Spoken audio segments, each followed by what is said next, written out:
You're listening to the Beans and Dice podcast, a podcast about how we game. That's right, folks. It's Thursday night. Live call-in show time coming to you from Tampa, Florida. Woo! And all the way dang near clear across the entire country. About as far away as you can get. Yeah. Is it Seattle? Alaska, Is it No, I'm in Seattle. Yeah. Seattle in proper? Seattle. Yeah. Not like Seattle, Mississippi. You're like in Seattle.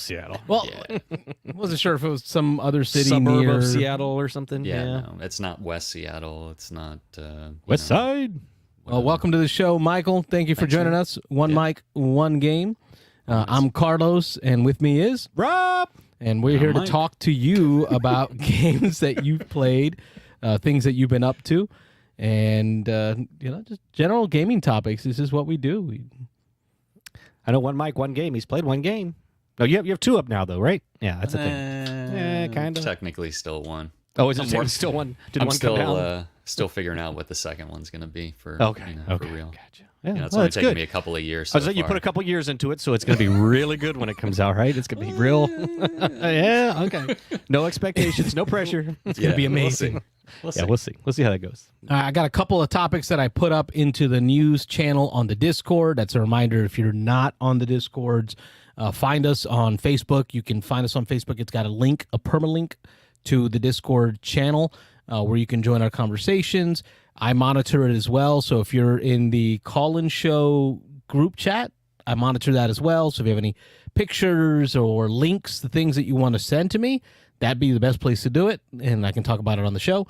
Otherwise, we monitor the comments, which usually it's Wayne. Wayne runs pretty much managing the most of that, comments. yeah. But Wayne will not be joining us today. He had a little sinus thing that he sinus talked about thing. last week that Yeah. he's getting done. And I had a extraction of a tooth yesterday. Extraction, yeah. That word. Extraction. Yep. So, so this may not be the longest show. We're definitely going to get our hour. We'll Shut your definitely mouth. get our hour. Mike will carry us. Mike has got us. Mike, you got any topics for the folks that you plan on bringing up today for the folks? No, folks? but I mean, I got a Kickstarter in, and we can touch on what we were discussing last week. Oh, okay. Well, Do we know about this Kickstarter? Is this Earth, right? Beast. Well, Oh, actually, yeah, Beast. I got Earth in, but yeah, Beast came in. That's right. I think You posted a yesterday. picture. Yeah, you saw that. I don't know anything about it. You're going to have to tell us about that. We will yeah. open up the phone lines at 9:20. Just let the folks know. We'll open up the phone lines at 9:20. Gives us a chance to tell you what we've been up to, give you some topics, prime the show, and then we take your calls. Mike, take it away with your Kickstarters while I get up my news topics. Yeah, so it was Beast is a hidden movement game. Artwork is really, really good. It got the game in.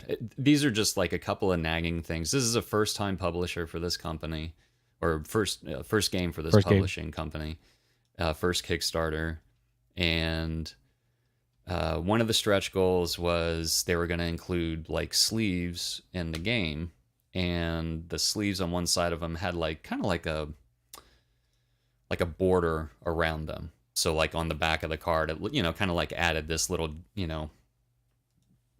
whatever decoration around the perimeter of it, right? So there's two different types of cards. They have like larger cards and smaller cards, and I'm sleeving the cards, and there's not very many. There's only 4.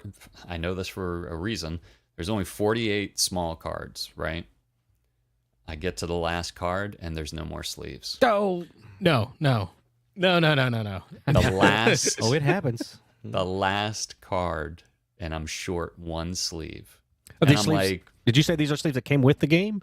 yes, and they have they're unique. They have like a printing on the back. Oh. So I was like, and first of all, and again, they updated us on this, and it was a mistake, or however you want to call it. They were supposed to be 100 micron sleeves. They're probably 40 micron. Like, Oh, that's a huge difference. there's a huge difference. Like Sleeve Kings were a better quality than these sleeves, and Sleeve Kings is 60 microns. No way. Thinner than Sleeve King? Yeah, they were probably like a step up from penny sleeves, is my guess. You might as well just use like a Walmart, plastic bag. Like that's how shopping thin that baggie. is. Saran wrap. So I'm looking around like where did this other because you start looking around on the floor and everything, right? So I go into the comments, and I would say a lot of the comments, anybody that was talking about sleeves were short one sleeve. There were a few that had them all, but everybody for the most part were short one sleeve. And it just, if you have 48 cards, why would you not just do a pack of 50? 50, yeah. Couple extras. What does it hurt? A couple of extras, just in case one splits, or especially these cheaper sleeves, right? Yeah. So I was just At like, least for the future, like future-proof it, because, you know, I feel that way even with just the basic sleeves. I buy a lot of Dragon Shield. right. And, you know, I'll buy one box, but it'll span a couple games. I'll have a few left over. Sure. And I always get mad when I go to sleeve another game and the you're box short. that I just have, I'm short like maybe one or two. Like, it drives me bananas. Yeah. But they're Yeah. not custom printed for that game. Like, I can't Right. imagine the feelings that you went through. Right. So just because, I mean, you know, after I kind of got over it, I mean, we're talking about sleeves, you know, 48 sleeves here, and I forget how many of the big sleeves there were. Not very many. So I was just like, okay, they're short one sleeve. It pretty much ruined all the rest of the sleeves. Like, you're going to have to take the cards out because now you have one single card, right? So I just re-sleeve them all. That's fine. But anyway, when I opened up the box, and I think they made a point, and they did update this in the comments, that they had screwed up, that when they sent the file for the vacuum insert, they sent the wrong one, so the insert was not going to be able to fit sleeved cards. And they made a point of saying, I think they made a point. Wait a of- minute, wait a minute, wait a I minute. know. Mistakes on top of mistakes. Yeah. To fix mistakes. I'm going to sell you this game that comes with the sleeves. Mhm. Maybe not give you all the sleeves. Exactly. And then on top of that, I'm going to give you a vacuum insert that won't fit the sleeves.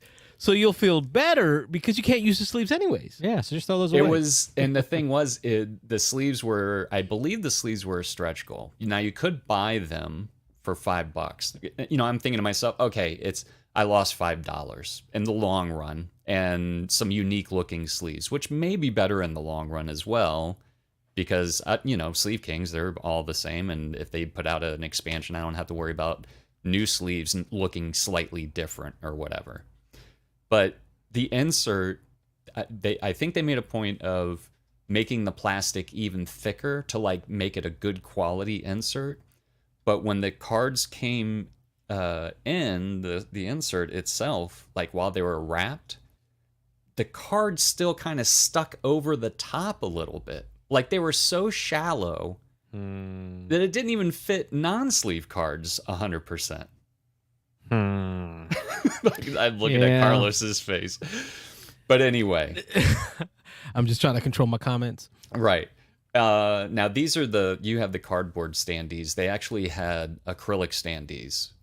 Okay. And this is my last little nagging thing. Uh-oh. All the acrylic standees had like that protective plastic, you know, so Yeah. you don't, The film. you know what I'm talking about, Carlos. You deal with it. I peel it all day. Right.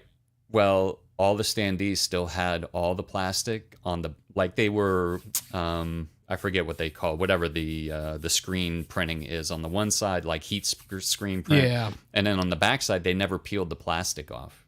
And all the little round things that you would stick the standees in so they could stand up, both sides of those still had the plastic protection on them.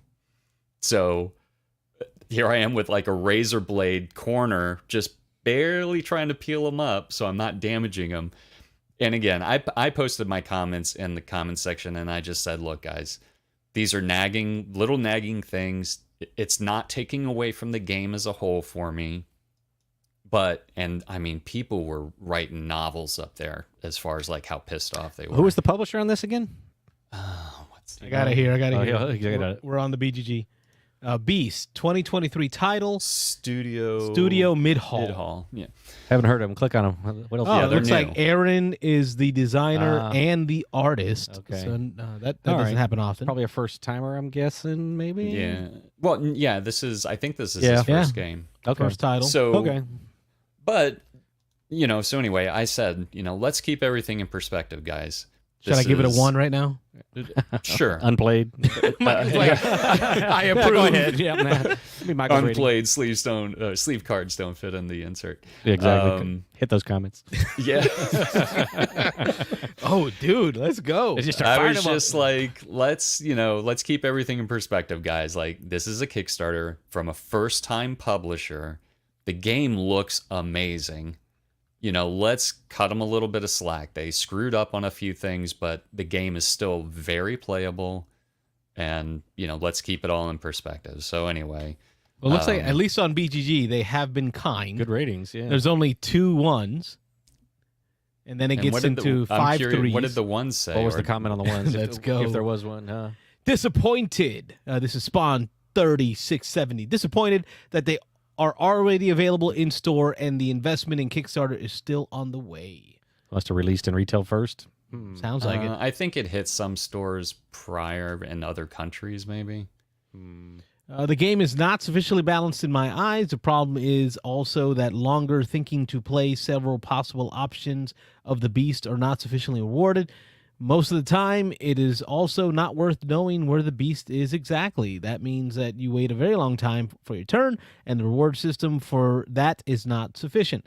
I think the basic idea is good. Unfortunately, the gameplay is really terrible. It must have been an online play. Was there like a tabletop simulator version? I think they did have tabletop simulator. That was in February, so must have been some online. The developer did say the way he designed, and I don't know if there's any truth to this, but he said that the way that he designed the game was that you will discover like the proper way to play the more you play. Like all these options will open up to you,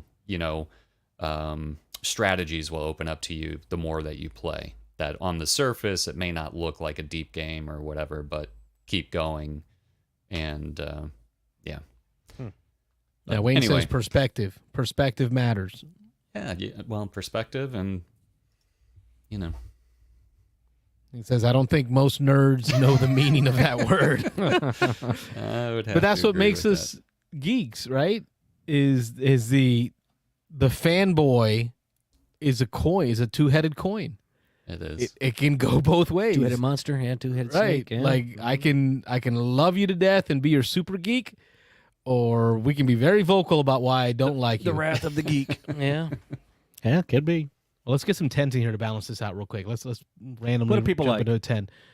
We got some owns, just straight up 10. So we got some people who just popped in 10s. Those are ones who just bought it. Nope. Own, pre-ordered, own. Not a single comment, though. Has anybody even played it? Nope. These are people who just bought it who want to here we go. justify. The Bad Witch says, I played this game so many times now. I love every bit of it. It's just one of those games where you're always on your toes. The replayability is great as new contracts are being created by the community. I'm sorry, it should be content maybe? No, they mean Contracts. contracts. And I'll explain that in a moment. Go ahead, keep going. And new beasts and hunters are being created for an upcoming expansion. It just ticks all the boxes for me. Just awesome. Yeah, Michael, you didn't describe the game. We just went into beating it up. I mean, from a high level, it's there's what they call contracts. So depending on like what they have, two-sided maps depending on how many players there are, and then the contracts kind of like set up the different difficulties and things that'll be involved as far as bonuses and such. But the cool thing is the guy and the guy actually developed a website where that's what they were talking about as far as like community generated contracts. You go on the website and I mean, it looks like a professionally done website where you can select what you want and then it generates this card. And they're available for public if, you can put it out there for the rest of the community to use or whatever. I'm trying to remember what the name of the website is, but Sounds yeah, like these folks really don't use BGG much. I didn't see a lot of content from the creators themselves. The official links, photos were. Yeah, you would think that they would be on top of that. Yeah, I don't know. Maybe we're the only ones that use BGG a lot. Maybe designing a game and publishing a game and doing the artist being the artist of the game, taking up a little bit of their time, maybe. Just a little bit. Perspective. Yeah. Rob's like perspective. Yeah, Perspective, exactly. right. So putting pictures on BGG may be the least of their worries right That now. might be the last thing they're worried about. Exactly. Good call, Robert. Good call. Anyway. Yeah.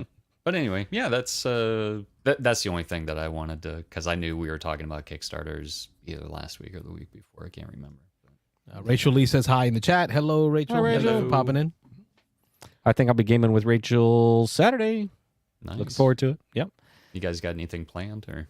There's Michelle is putting together a little bit of a game day at her place. So I'm actually not sure who else is going to be there, but I'm getting together with a few people. So we're going to play Orleans. That's one of my all-time favorites. Overrated. I'm going to get. Yeah, right. I'm kidding. To play that. It's a great It is not. game. It is a great game. It's I a love great Orleans. game. Nice little bag builder. So, Carlos has got some news here. Oh, yeah. Rob, you have any topics for the folks before I jump in? I just was going to mention I don't remember if we talked about this at all last week, but the new I like legacy games and I like campaign long games. The new Acquisitions Incorporated for Clank. Oh, yeah. Season 2, is coming out, and there's not a whole lot of information out there. They've been kind of leaking a little bit here and there, but it's a couple of the interesting key things that have come up is that it's going to be more cooperative, they said, than the last one. There's going to be certain missions where you have to cooperate, and so the speculation has been maybe boss battles, that maybe there'll be a boss and you've got to work together to go take down the boss. So that'll be kind of interesting. Moonrakers.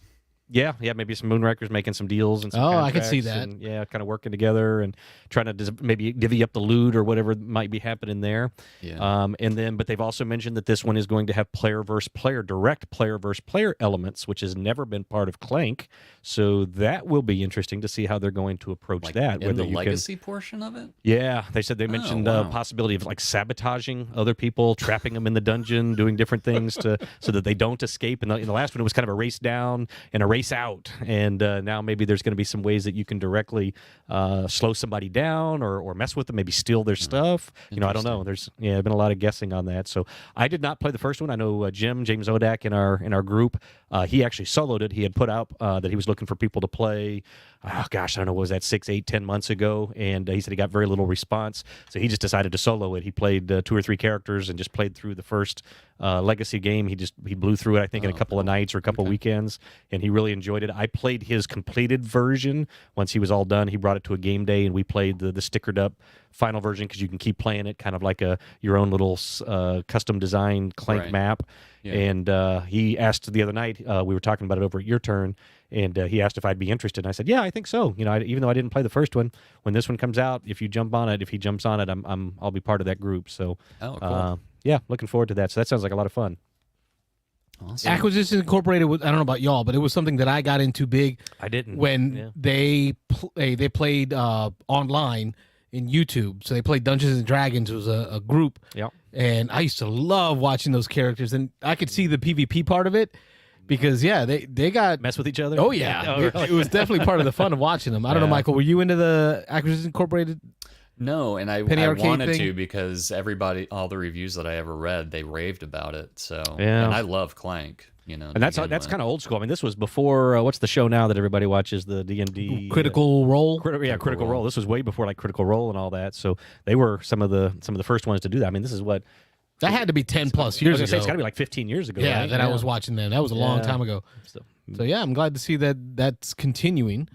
I heard that information released at PAX East. This information on Clank. Gotcha. So I'm kind of cautiously looking forward to it. I'm a bigger fan of Clank in Space than I am the fantasy Clank, but I enjoy them both. And so if they have a really cool legacy game, I'm all for it. I love my campaigns in Legacy. And phone lines are going to be opening up in just a minute here. Before we jump in, I'm going to bring up my news article for the day, and that's going to be the Forgotten Waters follow-up.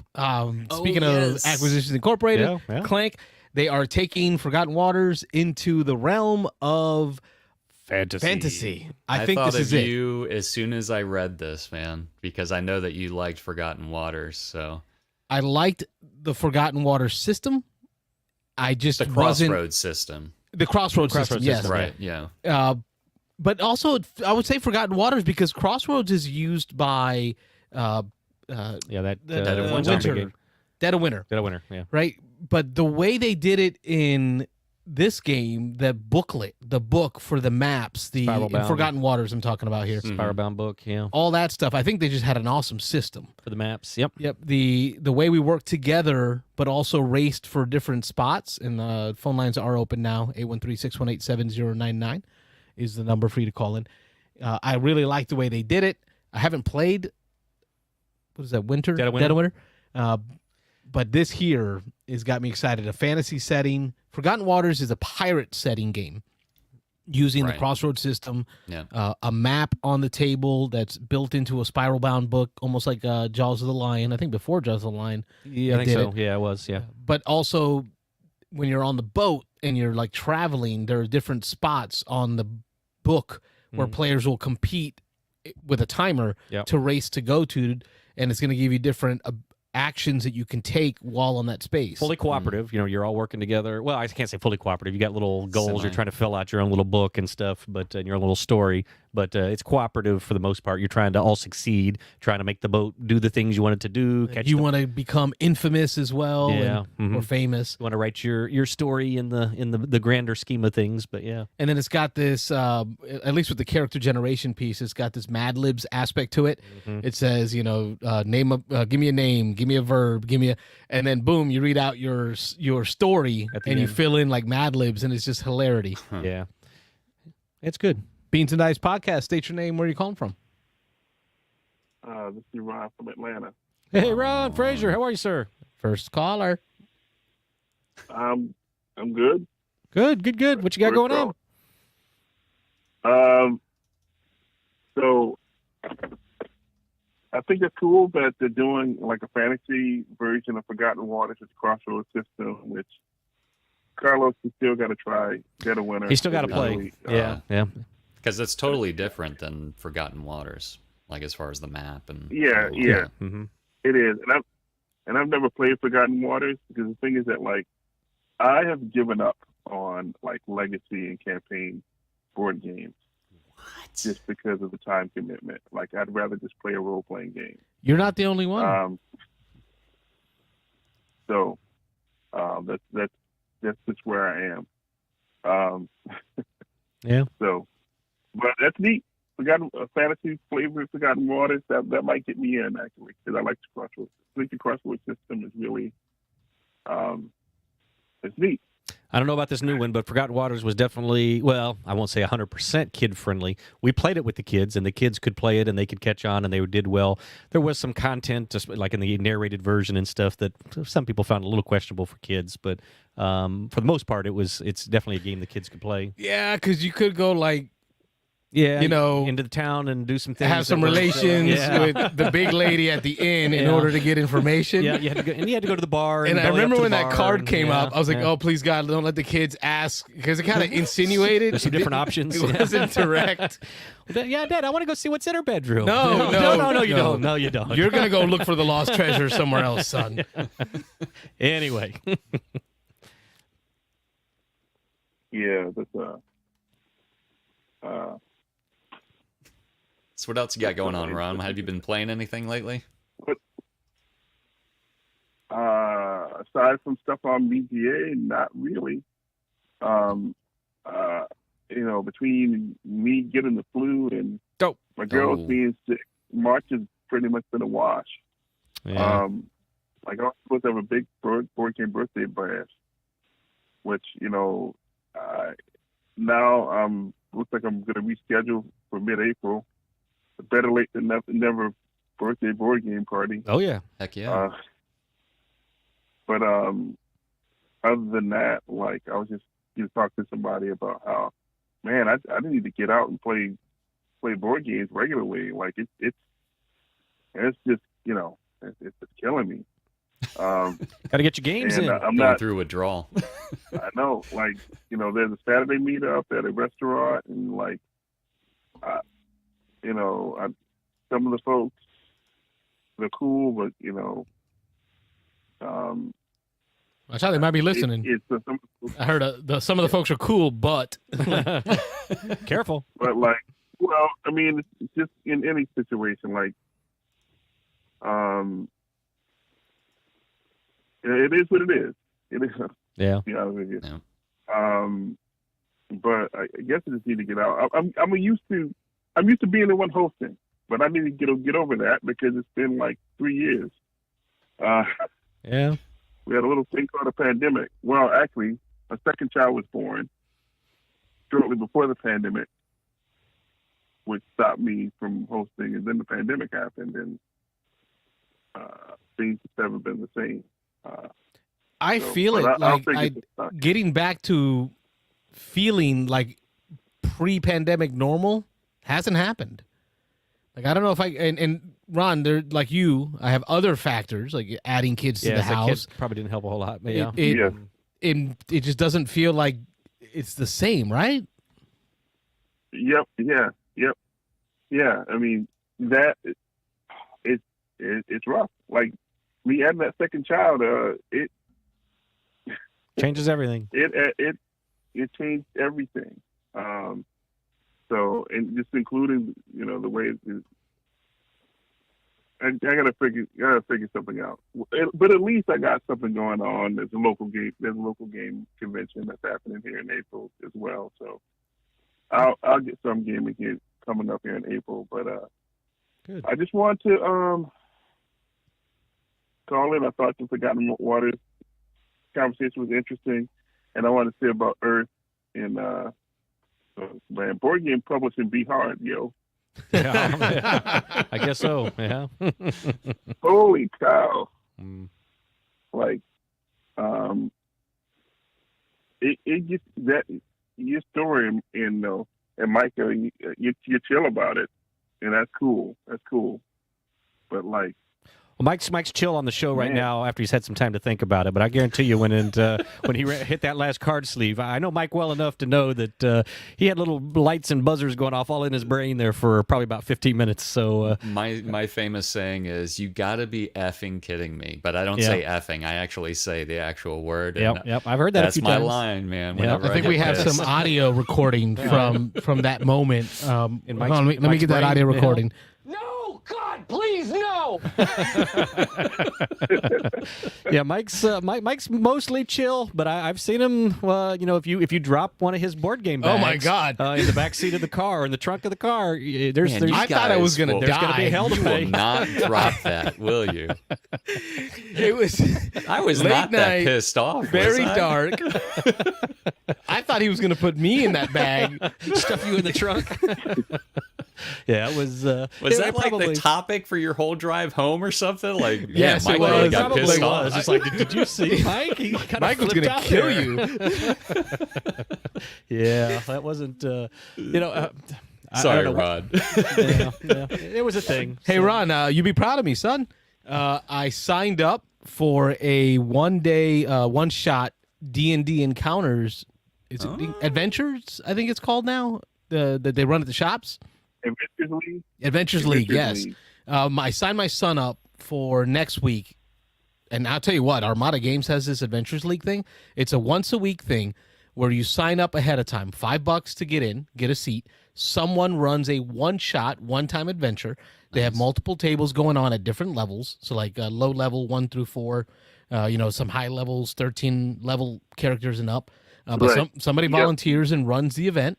And then Armada even lets you use some of that money as credit towards like snacks for the night. But they run the adventure from like 7 to 10:30, and it's just a one-shot, one-time thing. Yeah, dude, I used to be big into the organized play back in the 3rd edition days. Like I actually even was a coordinator for a monthly game day at one of the local shops, and I lived in Michigan. So nothing else to do. I get it. It's cool. It's cool. So I ran encounters for 4th edition at Anthem Games back when it used to be on Ehrlich near Henderson. I used to run their encounter, similar system, but it was for 4th edition. So I'm familiar with running it, but I've never done 5e yet. But I set my son up because they're so booked. They only had one slot, but I was able to get 2 slots for April 25th, I think it is, the Tuesday of that week. So I'm in. My son and I are both signed up. So I'm already reading through my player's handbook. Gonna make a character on D&D Beyond, and I'm gonna play Dungeons and Dragons for the first time in probably 15, 16 years. Nice. Wow. Good for you, man. That's Thank you. Great. That's great. So I thought I'd give you an update on great. that.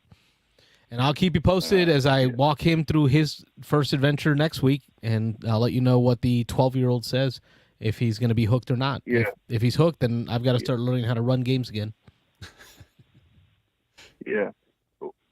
If you get to that point, Carlos, let's have a conversation, because I tell you what, man, my brain don't work like it used to before. Like, I started reading through the player's handbook, and it looked like Greek. Like, I just words. Is it age? Is it like 4 kids? I don't know what it is, but it's hard to read. I would tell you that has something to do with it, but also when you started playing D&D in the 80s, right? No, I was an 80s baby. 80s, so I 90s? played in the mid 90s. Mid 90s. That was second edition. Yes, it was second edition. Game. It's a different game. Now the rules were not organized as well. They were a bit quirkier. They were not as not as streamlined or unified. But there's more there. Like, less so than there was in third edition, 3.5, fourth edition. But like, fifth edition is not an elegant game. And it's a decent game. Shots fired. It's not an elegant game, and I got issues with Wizards of the Coast and Hasbro, and I don't want to fill up time talking about that here, because I've touched on this topic back in January. Let's set up a specific night to talk RPGs, and we will invite friends of the show. Yay! So Ron, Ron, I'm putting this monkey on your back because you're the bigger RPGer. Give me a day, a night, an evening, even a weekend that you'd like to set up, and then I will invite friends of the show that are RPGers, and let's just have a 1-hour chat about RPG stuff. Wayne says Rob is out. Yeah, out. Hard pass. And since you're going to be the main star of that show, I want you to give me that night, and I will make myself available. Wow. Call in, Rob, and he gives you work. See how that worked? Alan? Yeah. Stay away from that. It's easier for Rob to just show up once a week. Yeah. Than to call in and do get work and prep and do stuff. Yeah. Wayne's in. We got Wayne. All right. And we can even make it a call-in show. Yeah, I know Wayne. We can make it an RPG-focused Beans and Dice call-in show. We could, but not on your regular night. I don't want to. It can't be a Thursday because it's board game focused. All right, I'm going to put that on you. You give me that date. You tell me when, and we will make it happen. All right, my brother? All right. Hey, have a good night. We appreciate you. Thanks for calling, Ron. All right. See you, Take brother. care. Bye. I almost hit end broadcast. Instead of hanging up the phone. Don't put those buttons next to each other, please. Oh, geez.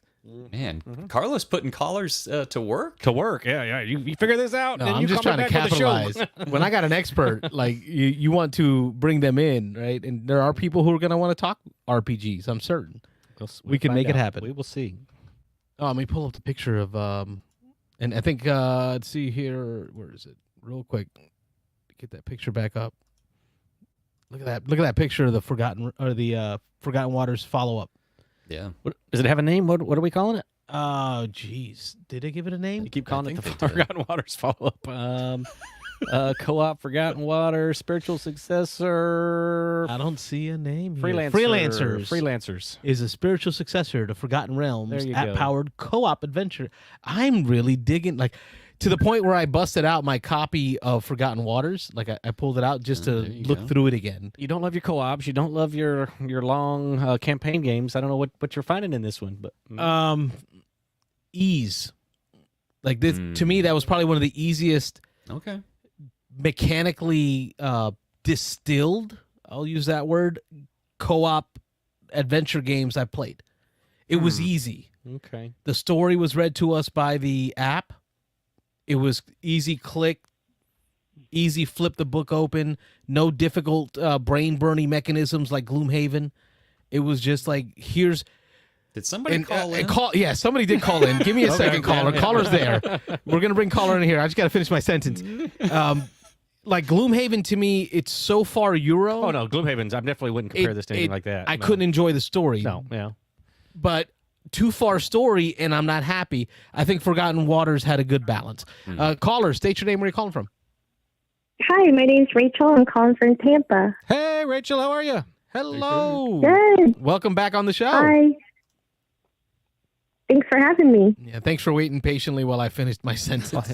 Rambling over You're there. good. What's going on I with didn't know how gaming it with worked. you? Well, I haven't been playing too much, but I did recently get my Kickstarter, my first ever Kickstarter game, finally after 2 or 3 years. Oh, yeah, I saw the Yeah. pictures. Yep, I keep calling it dim sum Dim by sum. accident. That's so what- I that's keep what I wanna telling call it, people too. that I'm bringing dim sum. Yep. That's what I want to call it, too. Steam I up. just hope nobody thinks I'm bringing food. But And nothing yeah, wrong with that, though. Completely nothing wrong with that. I'm bringing dim sum. Okay, and bring a game, too, because we want to play a game. Yeah. But yeah, it was very light. I would say it's a more family friendly game. It's pretty simple. The deluxe edition is really nice because it's so visually appealing. I mean, if it wasn't for that, I probably I might sell the game just because it is a little bit more simple and it's more for families. If I had nieces or kids to play with, I'd keep it. But the deluxe version is what's making me keep it because it's so much fun to see them there's little food in steamer baskets. And you're all trying to fight to buy the first steamer basket. And that's how you get victory points, which are also known as hardy points. Right. I like that. And you said something there. I don't know if you wanted to continue your explanation, but since you took a pause there, I'm going to jump in. So I saw two. Rachel pretty takes a negative- breath, and Rob's like, I'm jumping on in. it. It's me. No, it's my time. My time. No, I saw 2 reviews on this where they said, because you used the word fight, you're fighting over these things. The 2 reviews I saw, because I was very excited about this game. I think it looks very cool. There was a lot of people excited about the Kickstarter, and I saw 2 bad reviews right off the bat, including Dice Tower with Tom Vassell, saying that this game devolves into just fighting and turning this little wheel back and forth and back and forth and back and forth. Yeah, I would say there's not too much action going on with the fighting part, with the fighting mechanism. The only thing you do is turn the wheel pretty much. Yeah, and they say that. And that's why I think it's a very family oriented game because the options are pretty limited. It's very simple. So I would say I didn't watch the review by Tom Vassell, but I would probably agree. Okay, he was saying that, that I guess you have 2 actions on your turn. He said, so you're going to do something productive for you, and then your second action is always going to be to look around and see who needs what, and then you're going to turn the board as your second action to make sure that you're moving whatever somebody needs away from them, and so then on their turn, they've got to take an action to turn it back towards them and then try to grab something or whatever it is. So they're the whole game just devolves into, all right, I'm going to turn it away from you, you're going to turn it back to you, then you're going to take the thing you need, I'm going to turn it back to me, I'm going to take the thing I need, and then we're just going to fight back and forth over these little dim sums. So yeah, I wish they kind of added a little bit more. There are 5 total actions, but you pick 2 out of them. okay. I'm surprised that they made it up to 5 players. I mean, if anybody is interested in playing, only up to 4 players. I don't recommend 5 at all. Okay, good call. Good call. We appreciate that. That's definitely something game companies could do better. Yeah. Is after all the playtesting that they've done and all the work that they put into the game, they can do better at telling us Well, they narrow what their recommended player their count audience. If is. they tell you don't play this at 5. Oh, yeah. Yeah. I mean, Come on, get good at her. Get gooder, publishers. good luck. Okay, so but the pieces are awesome. The little squishy bits. Oh yeah, they're great. Yeah, I mean, Yes, got they're incredible great. table presence. Is it squishy like what's that? Squishy Everdell. berries from Everdell? Everdell. It Squishy feels like like that. like eraser. Like if Yeah. an eraser was a little Softer? Maybe? yeah. Okay, yeah, a little squishier. Yeah. Mhm. Okay. Yeah, very cool. Yeah, this was a game I was, like I say, I was really excited about it. And then the very first two, I think it was Man vs. Meeple, and then I think it was Dice Tower. I watched those two, and they were all, I think, like two or three people on Dice Tower didn't like it, and then Man vs. Meeple. Yeah, I was really excited too at first, but after playing it, I kind of wish there was more. Yeah. I really should probably sell it to like somebody who needs it, like for a family or something. Yeah. But it is just so pretty. I mean, the lazy Susan aspect of it, and I mean, I just wish there was something more to the game. Now, the other game, I have played a few other games that are new to me. Recently, a friend taught me Mysterium. Oh, okay. That was so much fun. I don't know if you guys have ever played that one. I have not. Rob? So basically, there's like one person, he's like the ghost that died, and the ghost also has amnesia. So you're trying to help him figure out. Yeah, you're trying to help him figure out who died, what did they kill him with, and like what area. Mm-hmm. So the other players are all fortune tellers. They're trying to get clues. So it's a combination of Clue and Dixit. It's so much fun. I don't know if we played it right the first time, but definitely like looking forward to playing it again. I've heard good things about this one for folks that like Dixit, which I'm one of those folks. Yep. That this is supposed to be like a Dixit killer. Somewhat. It's definitely different. It's kind of a different style. It's kind of one against the group to some extent, but it's. I haven't actually played it. I've seen playthroughs of it, and I'm very familiar with it. But just seeing what a bunch of reviews and things on it, well-liked game. A lot of people like it. And actually, there's another game I'm trying to remember that's come out more recently that is kind of the killer of this one, and I can't remember off the top of my head what it is. But there was one released in the last year that a lot of people say is kind of replacing Mysterium for a lot of people. But let me know if you think of the name. Okay, because I really enjoyed this one. Very similar, and I can't remember. It's a little bit different theme, and it's got a few little different mechanics, but it's the same kind of idea that one person's giving clues, and the other people are trying to guess things off cards and things. So yeah, real similar. And the replayability it seems great because each time you're getting different different scenarios. Yeah. Kyle Jeeves from Chicago says, I like Mysterium, but then he also says the Obscurio. Obscurio, that's probably the one I'm thinking of. Yes. That rings a bell, yes. Obscurio. Diego's confirming it, and I trust Diego. Diego says Obscurio. Yeah, that's the one. Oh, yeah, Diego has really good taste in games. Diego and Rachel. Mm-hmm. Yeah, yep. I trust them. Yeah, not Rob. No, not me.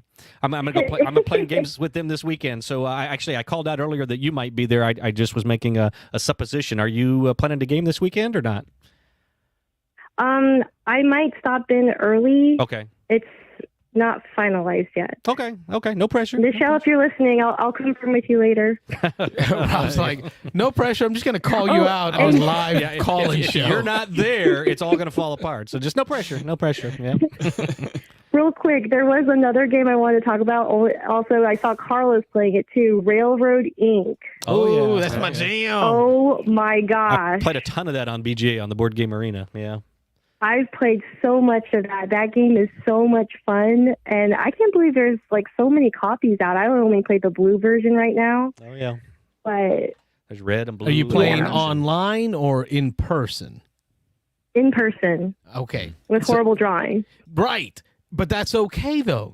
Like that's is my preferred version. I like it online so much better, but Oh no, I like seeing like the big fat lakes and the messed up. It was funny. We were playing with one of my friends. She didn't get the game, so she started to play the tracks on the actual lines of the grade. Oh yeah, in between. Yeah, it was pretty entertaining to watch. But I will play this game, like that game by myself. If I wake up early on a weekend before anybody else is up and I'm making coffee, this is my go-to. This is my like Sudoku style crossword, old school, like, dad sitting at the table drinking coffee, playing with the newspaper. Playing it by yourself. Huh? This would be me. This is my jam. I have not played this. There's a solo version. There's Carlos's solo version. You just play it. Lonely and sad, and he sits in his kitchen and plays Railroad Inc. So by himself. how do you beat yourself? You don't. You just look at your high score. He just wants to draw. That's pretty much it. Oh, okay. So you have choice of all the dice? He's honing his skills. You always have choice of all your dice. You can in always this choose one. all Oh, that's dice. true. Yeah, you It's might a- have the them same off group on of the dice. special one. It's That's a right. multiplayer solo game. I forgot about that. It You're pretty right. much is. And like Robert and I, we're so in tune. We'll look up after like 4 rounds, and we have practically the Almost same the same setup. board, yeah. We hold them up, and they're like almost identical. Yeah. Oh well. Now, oh, now wow. Rachel, I great, found great out. minds think alike. Oh, I wouldn't say that. I don't know about that. I don't know about that. I will say, Rachel, check out, since you played it in person, get some additional copies. Try out that new drafting mechanism. There's a way to play it now that I found in my new copy that replaced my missing copy. I just got it a couple weeks ago. And each player comes with their own set of white dice. You throw them all into a bag, and then you pull them out in pairs, line them up on the board, and then you draft the pairs. So now it adds a wait, true... Which version is that? All of them. It's just a new variant on the old version. You so just old need game. multiple copies to play. You have to have multiple Oh, I copies of the see. game, though. You have to buy 2 or 3 copies. Each player has to have Yeah. their own copy to bring, and they only bring the white dice, right, from that set. And then you just combine all the white dice into one cup, bag, box, whatever you want to use, shuffle them all up and pull them out in pairs. And then you go around drafting the pairs until everybody has 4 dice, and those are the items that you write. I love it. I love the Okay, idea that's of cool. actually making it multiplayer, having an impact on each other, not just multiplayer solitaire. You just got to go in for multiple Yeah, copies. I'm glad you told me that because I was wondering why do I need to buy the other copies? I'm Yep. fine with the blue one. Yeah. You got to use all those dice. Well, great Cool. phone call. Great phone call. Hopefully you make it out to game day. Thank you. Have a good night. Hopefully I see you guys there. Thanks. Bye. Yeah, thanks for calling, Rachel. Bye. Bye. Night. And then in the comments, Michelle says, just started watching the show Oh. and didn't realize I was getting called out. Not sure why. Yeah. She's not getting called out. I was calling out Rachel. Yeah. I said, Rachel's going to be there. And I was like, you know what? I started thinking, I was like, maybe Rachel isn't going to be there. I don't know who's going to be there. So No pressure, no pressure. no pressure. No. We got some comments in the chat here. Robert Eddy out of North Carolina says, hey. He says he'll try to call in. Let's see. James Odak has been hanging out beachside. I've been looking at some of the pictures, or hotel poolside. He's posted up some pictures in the Discord in our Beans and Ice call-in show channel. So he's got his feet kicked up. He's by the pool listening to us live. That's pretty cool. Pretty Nice. cool. Nice. Let's see. Wayne Kruger says, sign me up. He wants in on the RPG, RPG show. James Odak is asking, is the RPG show some sort of version of a Euro? Yeah, it's a new Euro that people are trying out. Yeah. No, sir. No. Not going to happen. It's got theme? No. The Nerdy Weds, which I've actually seen their shows before too. Nerdy Wed says Mysterium is fun and does remind me a bit of Dixit. Yeah, it's got that whole card thing where you're trying to decipher stuff from interesting art on cards. So, yeah. Ron Fraser says Trust Diego. It's a new slogan. Trust Diego. Yeah. He's my go-to. He's smart going to guy. have his own Yeah. sticker on board games pretty soon. Trust Yeah, Diego. Vote for Diego. Yeah, trust Diego. Aaron Clark says they also came out with a quicker, more accessible version of Mysterium Park. That's right. Yeah, that was a Oh, I got to pull that newer up. version. It's a smaller, kind of pared down version of it. Yep. Nice. Pulling that up now. Mysterium Park. Potions? There's a lot of Mysterium expansions. I guess because it's probably pretty easy. Yeah. Some of them are probably just mostly cards and stuff. It's kind of like that Dixit thing. You can just release a new deck of cards with some new art on it and keep playing the game basically the same. Doesn't add any new twist for the most part. But Oh, Wayne Kruger says Nerdy Weds are out of Tampa area also, he believes, and also fans of Dragon Con, one of Wayne's top events each year. yeah, Wayne looks forward to that Dragon Con. We've been a couple times, or I've been a couple times. You've been once, but yeah. Phone lines are open, 813-618-7099 for you to call in. Lots of good topics today from the callers. Yeah. Yep. Call in. Tell us what you've been up to. Point the show in a new direction. It's all about you guys on the Thursday night call in, how you game. So, Carlos, when Ron called in and you said that after COVID, it still hasn't felt like quite the same, like we haven't gotten back to normal. Like, what do you feel is missing at that point? And it's not the we, like the collective we. No, I know what you mean, but like I'm assuming it's like the general feel for you, or Right. I got a call coming in. We Yeah, can take yeah. that. Beans and Dice Podcast, state your name. Where are you calling from? It's Aaron Clark calling from Columbus, Ohio. Our man, Aaron. nice. Long Hello. time. It's been It's been a long hot time, minute. Yeah. Well, a lot less games played. Being a first-time father for the last 15 You know what? months, Hold on, Aaron. I want you to keep going. But Michael, what he says is my answer on why I don't feel like I've gotten back to normal. But go ahead. Tell us about your gaming. Yeah, so it's been trickier the last year, but actually the last couple of weeks I've been able to play quite a bit. Some Kickstarters have come in. Earth showed up, so I got 2 plays of Earth Popular in, one. and yeah, if you ask me, I think it's as good as a lot of people are saying it is. Well, hang tight on that one. I want to get more in depth from you on that. So list out your new acquisitions and let's give Circle you back. 15 minutes Yeah. of the show. Yeah.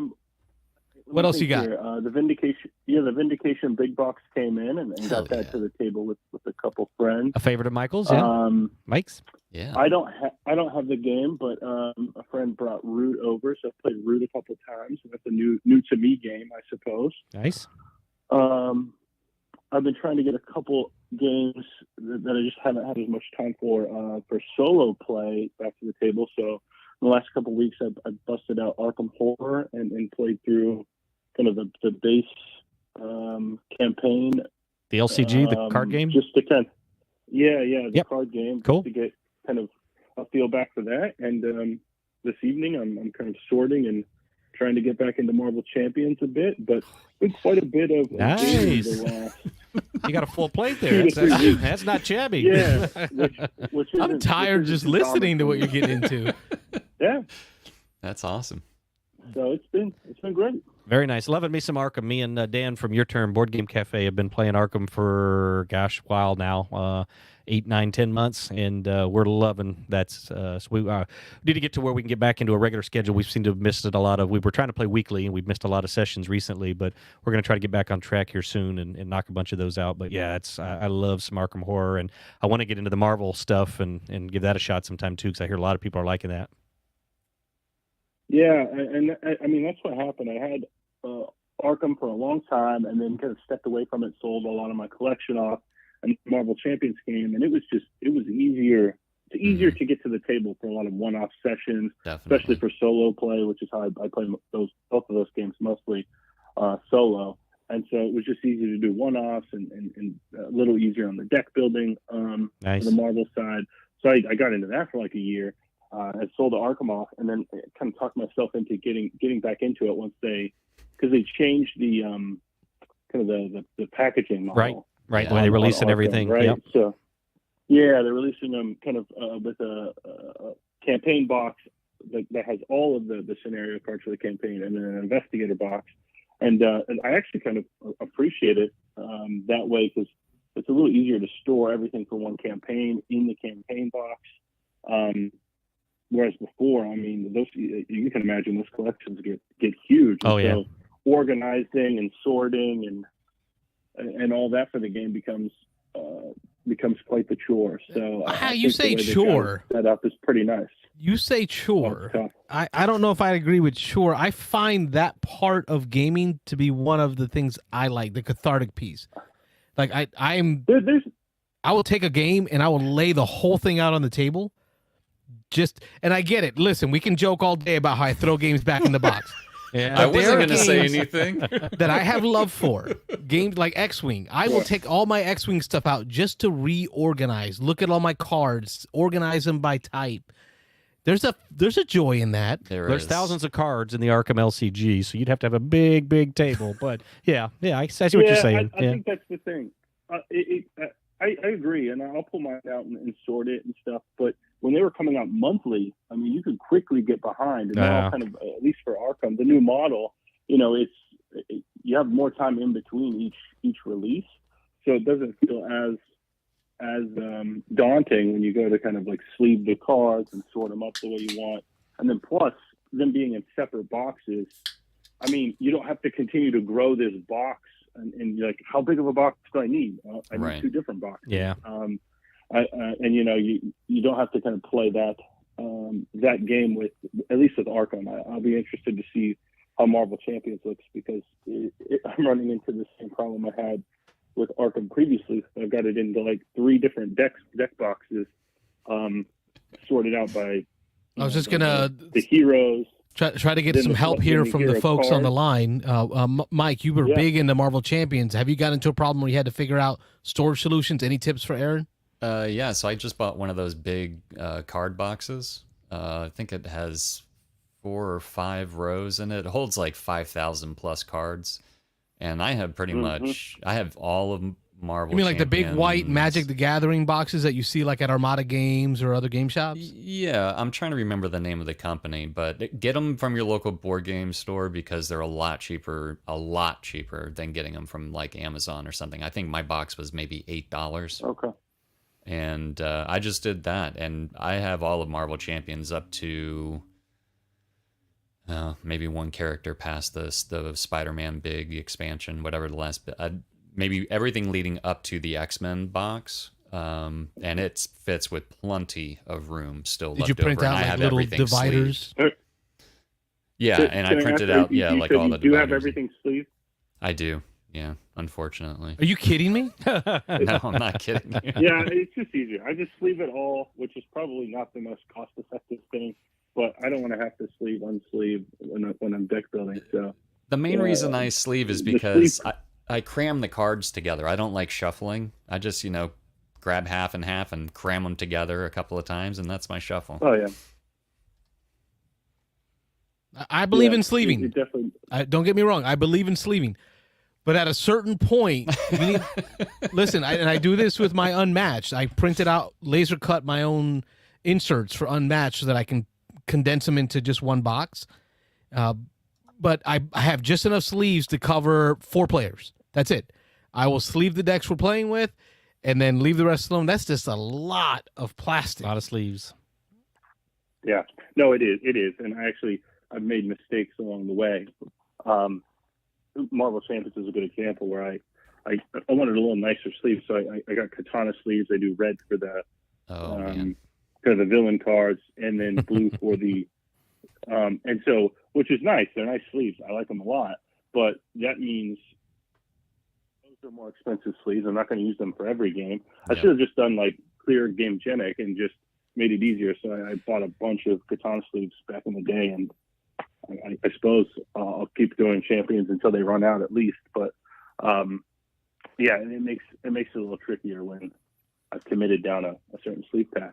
But not to change the subject, you mentioned Unmatched. Did you guys chat about the new cooperative expansion? We did a week or two ago. Yeah, we talked a little bit about what was known at it so far. But the last 2 weeks we've been talking about it. Our first caller of the night, Ron Frazier, brought it up a couple weeks ago. And then we got more updates last week as news started releasing, images started releasing, kind of talking through that. And we got our thoughts on that show. What's your thoughts, Aaron, on the Unmatched adventures? Yeah, I mean, it was back to day one. So, yeah, it looks really great. I think I guess I trust Restoration to put a good product together. I had backed previously the cube organizer sort of system that they launched on GameFound. It's probably been a year ago now. That looks so cool. I'm a baseball guy, and it just looked like baseball holders, like balls holder. I got baseballs on the shelf that are autographed, and that's what it reminded me of. I just had to stay away from it because, like you with your Catan sleeves, you're just gonna have to keep buying to keep up with every expansion. And there's a rabbit hole I'm trying not to chase. And that's why I decided with that. There will be a point where I have to either get rid of some characters I don't want, or I can only fit so much in the box. But they said you could pretty easily fit 2 characters per cube, and there's 12 cubes per box. So, I mean, that's 48 that I'd feel comfortable with. That 2 boxes. I suppose I could always add one, but no, the expansion looks really good. I like all of the two villains, but all of the what are they calling them, minions or whatever that you can kind of plug and play with the villains, and I think it's going to be really pumped to see what else they could do in that system since they've got the Marvel license. If they're getting another license, I mean, could we see a Marvel version of Unmatched that is cooperative? It's really cool to see what could come from that version of the game. Yeah, it'll be interesting to see. I know Ron mentioned when he brought it up to us that he wasn't thrilled about kind of the setting, Pulp the theme, noir theme yeah, that the they have noir, going. the pulp thing for this first one. So, but you're digging that part of it, or? Yeah, I think it's. I mean, I think it lines up pretty well with what they've done up to this point. Some of the characters I connect with more than others. So there's always one or two in the box that I'm more excited about. I think that's true with this one, but yeah, I'm digging. I dig the aesthetic of Unmatched. I think it's really simple gameplay, and so if there's any opportunity for me to play it cooperatively, I'm all for. I guess I would. I'd agree to some extent that I think maybe a more familiar setting. Not that it would have to be Marvel, but maybe some more familiar villains. Would be a little more exciting. I was hoping more out of literature. Like I was kind of hoping Beowulf, would go fight his nemesis, or like they would give you bad guys that could go with some of the sets that are already out.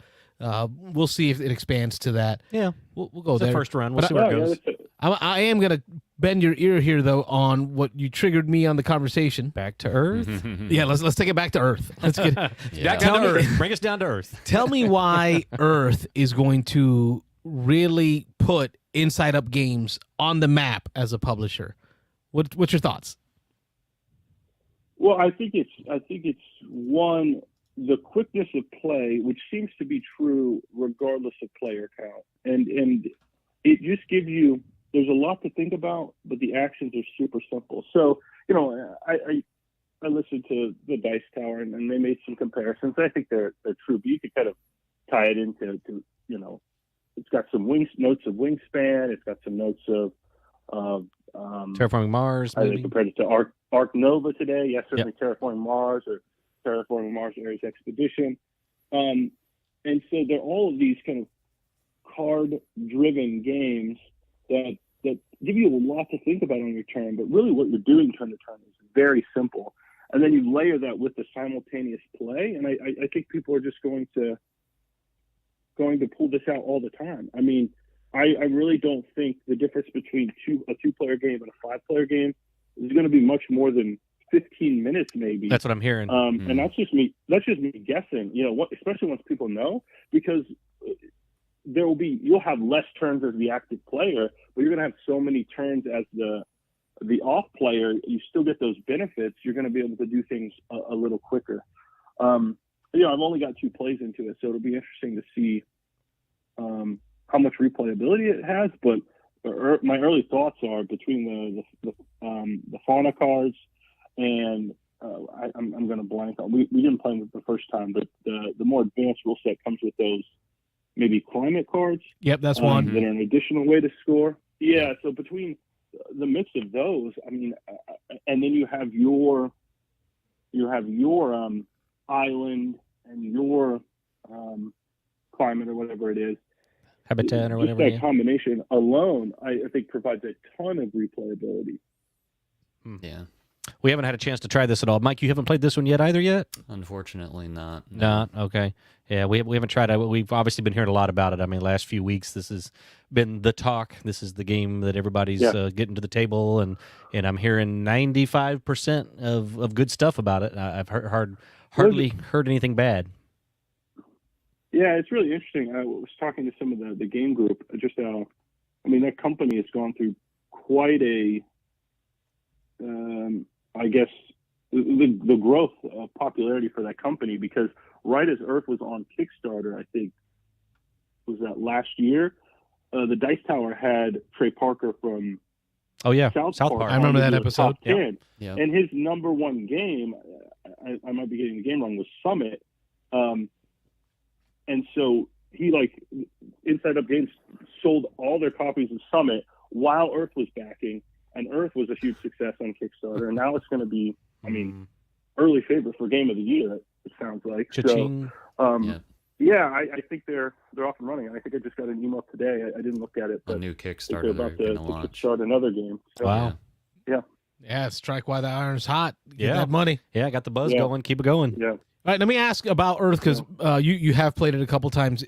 I don't see an area control aspect or a tile placement aspect. Am I wrong? Am I missing something, or is it missing? No. I think that's fair. I mean, you're doing some stuff on your own grid, and there's some activation orders. So you're placing cubes on spots that will ultimately get you points. Cubes? Tell me more. Growth counters on. Settle down. Growth on spots that'll get you points. But I mean, the core of it is in the card interactions. Closer to a wingspan, which is, I guess, this is where that wingspan comparison comes in. Yeah. There's definitely some. I could see. I mean, wingspan is a top 10 game for me, and so I certainly it makes sense why I would like Earth as well. But yeah, there's definitely some similarities there of kind of triggering a row or triggering certain color of cards, and they give you their abilities. But the scoring, the different scoring that you're trying to be aware of is double, potentially triple kind of the things you're thinking about compared to Wingspan, where it's, I think, a little more straightforward. Yeah, it's supposed to be a level above Wingspan. Yeah, I think so. Step up. Family I weight-wise. think that's true. Is there any I will say, I mean... Oh, go ahead. I'm sorry. Go ahead. I think I will say, it's hard for me to believe, but I think even more than Wingspan, I mean, this is a multiplayer solitaire game for the most part. That's exactly what I was getting ready to ask, if there was any real player interaction at all in this. I mean,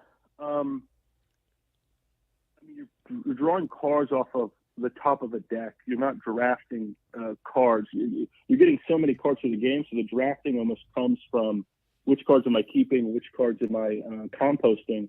So you're not actually looking at cards and taking any cards from anyone else. I mean, this is the only thing I would think that you may some slight player interaction is and this is all those games like Race for the Galaxy or Terraform Mars Race Expedition, trying to predict what other people may do on their turn, right, and not take an action that you don't necessarily need to on your turn. So you may be looking around and say, hey, they've got a lot of soil, maybe they're going to plant next turn. I can hold off because maybe there's only one or two cards. But you are, because you're getting stuff on everyone's turn, I mean, you can just get so focused in, hey, this is what I want to accomplish. I want to place this card here because it progresses me towards that goal, and that goal plus this card I've already placed is going to score points because it's beside the card I'm about to place. Plus it gives me another red ability so that when I take the red action, I'm going to get more stuff from that. It's just, you can really zone in, and I mean, some people might not love that because you start to question if the player on your right scoring or taking the right amount of stuff, or are they playing the game by the rules, because you're just lost in kind of the engine and the environment you're building. Sounds like a lot of positive experience here. There's not a lot of, it's probably making the best decisions out of a bunch of good decisions, but trying to figure out what the best thing is to trigger other things, to keep things moving in the right direction. So it sounds like a very positive kind of thing. Absolutely. And I've heard some people have some initial concerns about, if you are more prone to AP, this game certainly is going to give you plenty of opportunities for that. You're going to have large hands of cards. You got to be very thoughtful and kind of do you trigger your kind of main board first, or because when you trigger the color abilities, when a color's activated, you have to do it from left to right, top to bottom. So like there's just some order of operation moments that are important too. And so I could see someone who's like really trying to get the most out of every turn.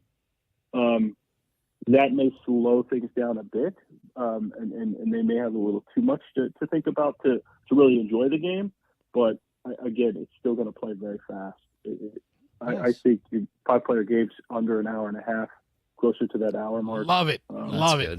Yeah, a real possibility. Nice. This is out on BGA now, I think. So I'm going to have to get into a game soon. And I think Wayne is saying he's going to teach. He's going to maybe a teach night, get together, a teach night going. Yes, let's do that, Wayne.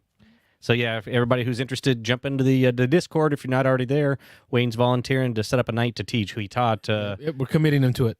Actually, Jim taught Tehuacan a couple of weeks ago, and I got to jump in on that and learn that. That's a great experience when somebody knows a game. They can jump on BGA, kind of run through the rules, and then kind of hold your hand. As I think 4 of us played that night, and 3 of us were learning. So that was a great experience. But yeah, we can definitely get more of those set up through our Discord and through Board Game Arena to learn some games.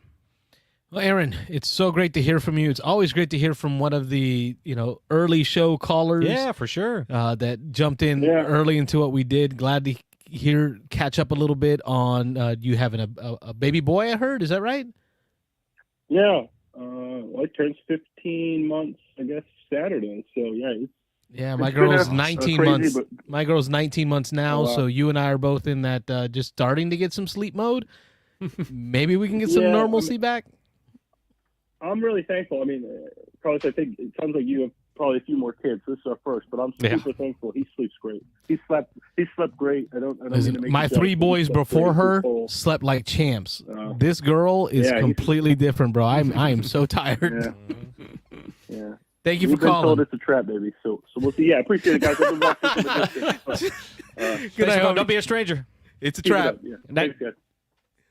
He said trap, baby. It's a trap, baby. This was the good experience. It's all downhill Right. from here. Yeah. I call those anchor babies. Anchor baby. Enough said. You ain't going anywhere, buddy. You're anchored now. That's what Ron was talking about. Aren't they all? First kid, everything was great. Second kid, like, whoa, where'd my life go? Yeah. Kind of goes back to the question you had, Mike. It really isn't. Can't say it's just COVID in general, but it's also life changing. Yeah. The life dynamics have changed at home. For most of my family, we've all had a lot of loss in our family, so it changes the dynamics between me and mom, me and my nephew, and spending time with that part of the family, and then having the baby. So there's a lot of different draws now that pull away. When you said that, I thought you were more referring like specifically to COVID and the whole lockdown. And now that we're kind of we're past like it's the really Florida. We dangerous really section. didn't do much well, of change that. that much. That's a Yeah. whole nother that's But- a whole nother topic and different show. But There was just like it feels like pre-COVID lifestyle. It's like foreign to me, or feels so long ago. okay, Yeah, I've gotten like back having old, man. 15 I've gotten people most at of my that back, house so- playing games. Yeah. Like that's just not happening. It's just not going to happen. Yeah, I've got most of that back, but I'm doing it at other places now. I'm going other places and playing games. Yep. So yeah. Mm. Earth, Mike, when are you getting it to the table? hopefully this weekend. I'm supposed to have a game day with my friend Scott and a couple other guys. So it's on me to learn the game, and I think I have it. But I'm the kind of person I don't like teaching a game unless I've set it up and played a few rounds on my own, regardless of how many videos I've watched or whatever. Because I want to feel comfortable, and I like teaching a game knowing the rules. So it's been on me. Knowing the It's a rules. thing. Yeah, a little different than some other people. Yeah, well, and all the rules. You got to tell all the rules. Yeah. Well, okay, so Earth for me, some of the things that stand out are the time, being that it's like it's supposed to be the time frame, the Arc Nova theme-ish, style-ish, right? Photos, there's animals, but this has more focus to do on The actions botany on the piece of it. cards I played Arc Nova again this weekend, but we'll keep going. Okay, good. Yeah. So we'll bring that up too. But but man, that damn game is long. Okay, like Yeah. 8 hours. There was one game that took. It was at least 6. It was 6. Yeah, maybe That's close 6. enough. Yeah. How It many was- people were playing that game? It was 4-player. 3 of us were learning, and it was at a convention, so it really. It took 2 days. 2 days. That's Yeah. including the teach. Yes. I think it was. I think That it was that our hours. first time playing. Yeah, that was the first time in Louisiana. Yeah, At it the was it Jeremy? Sobo. I Jeremy think it was that taught Jeremy us? was teaching it. Yep. Yep. Wow, Mhm. 6 Me, you, and hours, Dan were man. new at it, and I think was first play for the 3 of us. Yeah, we all went to Lafayette, Yep. Louisiana. Met Sobo. up with the Board Game Gumbo. Speaking of that, in the chat, what's up, BJ? BJ, Board Game Gumbo in the chat.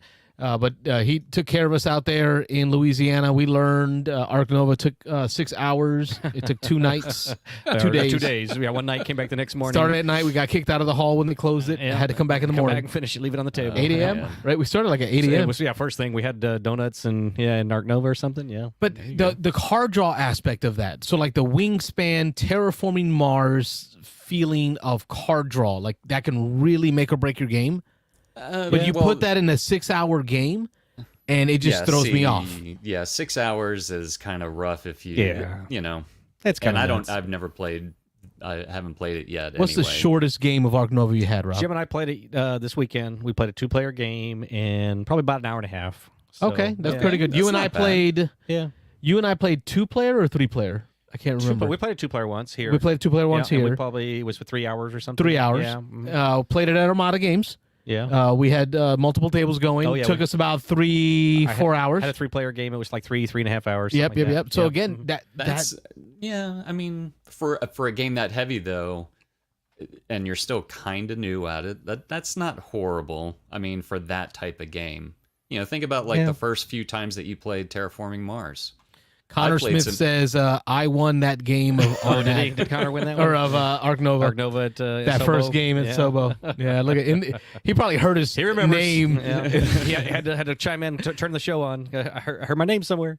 Yeah, I mean, I've played a couple of games of Terraforming Mars where one of the players just took a little bit longer on his turn, and I've had some 3-hour games of Terraforming Mars. Yeah, I've been there. No, don't even point at me. No. You've admitted that you don't mind those 3, 4, 5 hour long games. I do like. If you know that's what you're getting into. I don't mind them either. Yeah. I don't like them if you know like halfway through the game you're going to lose regardless of what you do. Those are the types of games like if I'm in the middle of a 3-hour game and I'm like there's nothing I can do. I mean, of course I'm going to play it out. I'm not going to quit or anything. I don't know if I've run into that at Terraforming I've Mars. never felt I'm that. not saying that particular game. Okay. I'm just saying a game in general. Oh, I don't know if okay. Ark Nova is like that. Yes. TI4. Yeah. Oh yeah. You get into Twilight You get wiped Imperium. out in You're like- in your first hour of 15 hours. And somebody attacks you. And you know you're not going to win. Yeah. Rest of the game, like you look at them for the next 14 hours. You ruined it. You and I will never win. Man, the game time keeps going up the more you talk about it. He had a specific example. Well, it was literally 15 hours. Yeah, that was we streamed it. 8-player It game. was 15 hours. TI3. Yeah. TI4. Or that was It was no, TI4. 4. Oh, you're talking about the 4 with the expansion. I'm talking about the 3 that we played when we first played the my first God, time that at your was- place. I'm still salty. Yeah, with you and what's your name? She who shall not be named. Yeah, she who now. You said you streamed that? No, the 15-hour one we did. Yeah. Okay. Buddy of ours, Ed. Yep. Ed Ward. Last name is Ward. First name is Ed Ward. I want to say Edward, but it's Ed Ward. Ed Ward. He streamed it on his Twitch, and folks were watching, commenting. 15 hours it took us. With chili dogs. Yeah. Getting hurt early in those types of games stinks. But I think Ark Nova is too random. It's not the only for thing that stunk with a chili dog bar, but go ahead. From what I understand. I wasn't there, but from what I understand. We did have an issue with flatulence. I got you sidetracked, but go ahead with your story. Yeah. It was bad. I got a text from William. Man, I could feel that from here when he heard it over the internet. Twitch. Heard the passing gas over the internet. Oh, man. Anyway, I love That's gaming. funny. yeah. I love gaming. But what I'm really hoping with Earth is that it will give me the feels and the theme that I get from that drove me to Ark Nova, like drove me to it. To Terraforming Mars. No, Ark Nova. Or to Ark Nova. Oh, okay. Right, well, Terraforming Mars too. Yeah, Science. okay. Now, Yeah, Terraforming Mars is set in a little bit more sci-fi, futuristic, Well, whereas Ark Nova is here, Earth. But is Ark Nova like when it's the player's turn? Does everybody else get like a smaller turn while they get a turn? No. You See, wait. and that's why I think even if this was a little bit longer of a game, and again, I haven't played it yet, but I think because of every time the person where it's their turn, whatever action they choose, everybody else at the table gets like a lesser action at the same time, but they're always getting something. Like you're always getting, whether it's you're gaining soil or you're gaining cards, you're always gaining something regardless of whose turn it is and regardless of what action they choose. And that's that mechanism from Tiny Epic, the Galaxies. Oh yeah, Galaxy. The Gamelin Games. That's what I'm thinking of. Gamelin Games, who makes Tiny Epic series, but also makes up there Heroes of Land, Air, and Sea. Yeah. It's that follow mechanism that I love so much. Somebody takes an action, and then other players around the board have the opportunity to follow that action. Yeah. So that keeps you engaged every round. I'm waiting to see what's Mike going to do because I might want to follow what he does. Planet's got some of that. Yeah. Beans and Dice Podcast. State your name. Where are you calling from? Hi, this is Mihir from Orlando, Florida. Oh, Mihir, how are you? Okay, I'm good. Hey, I'm Mihir. I got to show this. I don't know how I'm going to do this, but I got to be like, how do I do it? It's not there. What are you doing? He's playing with the cameras. Hang on, Mihir. All right, he's going to step away, go over to the camera, so I got to talk here. But how you been, my friend? I'm good. How are you? I'm doing good. Saw you not too long ago. Last time I guess I saw you was at the Escape Winter. We didn't get. I didn't want to be called a liar, Robert. Talk too much. Mihir's game is on my table right now. Oh, okay, that's what he was showing. Okay, he's got Viticulture World set up right on the corner of the table. Viticulture World kicking my ass every time. Yeah. Are you still playing the intro scenario? I still haven't beat it 3 times, and I still haven't beat it. I can't figure this out, bro. We'll get some tips from the designer. He's right here at your fingertips. What was funny is I was introducing my wife to it, and we're in the middle of the game, and I'm like, I still can't figure this damn game out. I said, you know what? I have Mihir's number because he's called into the show before. Maybe I'll call him. How do I beat the intro scenario? How are you, sir? Honestly speaking, we should set up a game of Viticulture World together. I can show you some amazing tips. Oh, that'd be great. Yeah. I think the Viticulture World favors efficiency, and one thing, I don't know if you know this, but for one thing, we have it as on the Stonemaier website that the first time you play any scenario, your victory point condition is 20 instead of 25. Okay. That helps. Yeah, for sure. Now, I was still like at 17. Get you partially there. Almost there. You know what's terrible too? Carlos has this problem. He can't break 100 in Tapestry. Tapestries. I think 63 is my highest. Okay, let me ask you this: your normal games of Viticulture, how many rounds do you take? Oh wow, bro! I'll go for a couple hours. He will. We'll be done, but he'll still be playing. Yeah. So if you can finish your normal game of Viticulture base game in like 6 rounds or 7 rounds, you can easily win Viticulture World. And if you're doing Tuscany expansion, if you can finish that game in like 7 to 8 rounds, then you can easily win Viticulture World. So Viticulture World, for a player who's played this game over and over again, it becomes an efficiency puzzle. And that's what we wanted to harness in Viticulture World, honestly speaking. And also, we were working with some restrictions, like we did not want any typical cooperative games negative aspects creeping into the design, because Viticulture in itself, the base game, is a rewarding experience. Right. So we had to come up with a system for a cooperative game which does not have like negative stuff happening, like a pandemic negative stuff happening, like where the virus is spread, or like a forbidden island kind of, like where the island is sinking. We did not want any negative stuff to happen. So the only other way we could possibly see was to have a goal for players to reach in a set amount of time. You know, that's the only other alternative.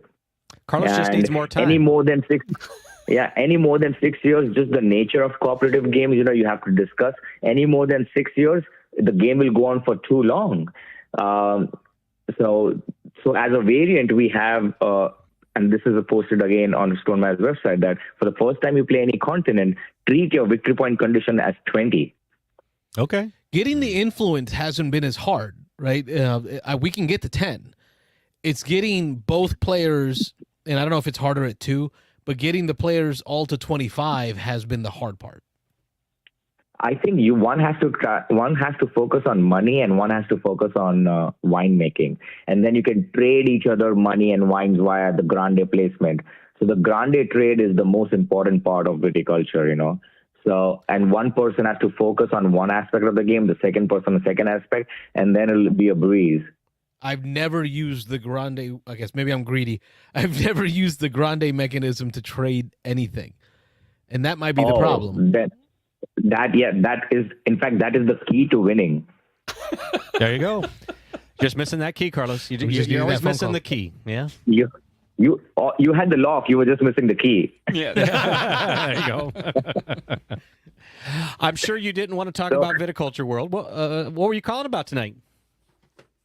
I think it's become kind of a tradition for me to catch you guys at the right time somehow and feel like calling you. But also the tradition is like to catch you guys always somehow after my visit to a major convention. Oh.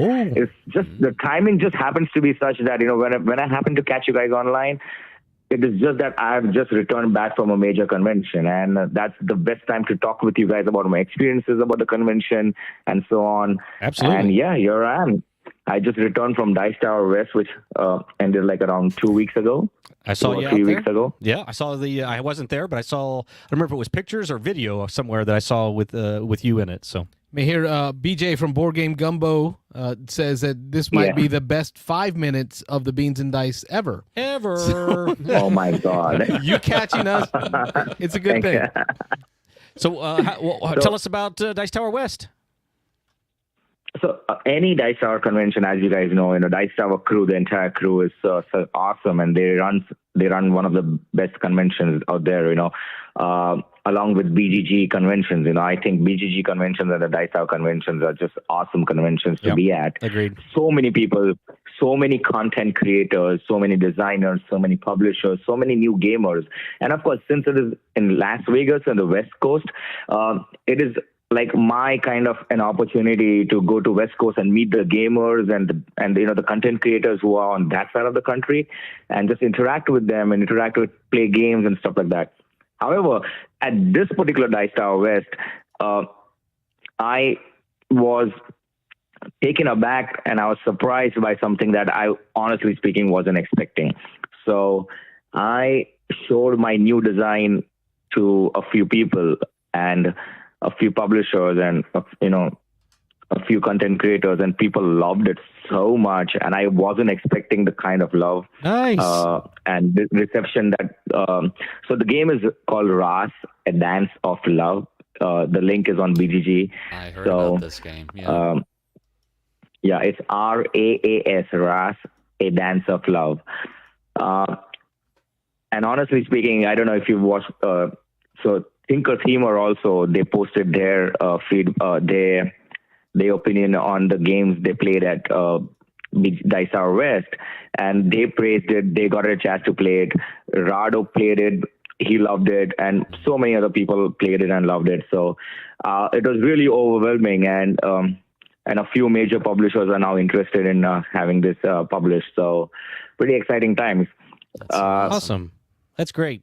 But yeah, it's this game is based on an Indian traditional dance where people dance in circles, and it's a pretty unique unique game. It plays 1 to 6 players, and as I jokingly say sometimes, it plays 0 to 6 players, and people ask me how 0, and I tell them that when the game is packed up and it's inside the box, it is still playing in your mind. In your mind. There you go. Got dad jokes. Yeah. In your mind. That's profound. Yeah. Yeah. So 1 to 6 players, and in 90 minutes, max 2 hours, and pretty simple. It's like if you played Foundations of Rome, it's kind of super simple rule sets, but lots of depth and strategy, lots of layers of strategy, does not take up too much table space. And from the feedback that I've got was that this game has amazing table presence. Of course, a few pictures you showed were from the earlier prototype when it had cubes, but now it has dice, on it. So you upset Rob. You start putting dots on cubes and you start to lose me, but I'm still with you. Go ahead. But you're bringing me in. You're bringing me in. So it's dice, and it's like very colorful and stuff like that. I have a prototype on TTS. We should get you guys playing sometime on TTS. Oh, absolutely. It's awesome fun. Yeah.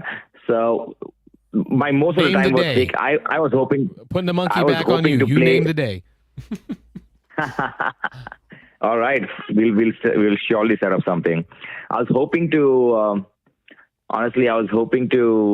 play many other games, and I was not expecting RAS to get such a reception. So what happened was everyone who plays RAS used to tell their friends and to go and check it out. So everyone who used to come to me, hey, please let me play your game. Please let me play your game. Please let me check your game out. You spent the whole con showing off the game. I spent most of the time showing off the game. I did not get a chance to play too many games. Though I played a few different games, which I'll talk about. But one of the highlights was like when I went to Rado. Rado was like, hey, I want to play a game. And I was like, wow, how did you hear about my game? It's like people are coming to me and telling me about it. And I'm like, awesome. And so that was a good part. Nice. Speaking about games that I played, they, as you know, that Dice Tower West and all these big conventions have a hot games room. So the game of the con for me personally was Federations. Federations is one of those games where it does area control, area majority, and a few other things, but the mechanisms comes together in such a unique and juicy and nice way that till date, I feel there are 3 games, like Petrichor, the Great Wall, and now Federations, which do something so unique, so different. The way everything comes together is so beautiful that I have not seen in any other game. So Federations is one, Eagle Griffin Game picked it up, and they are going to be publishing it and distributing it in US. Nice. Awesome.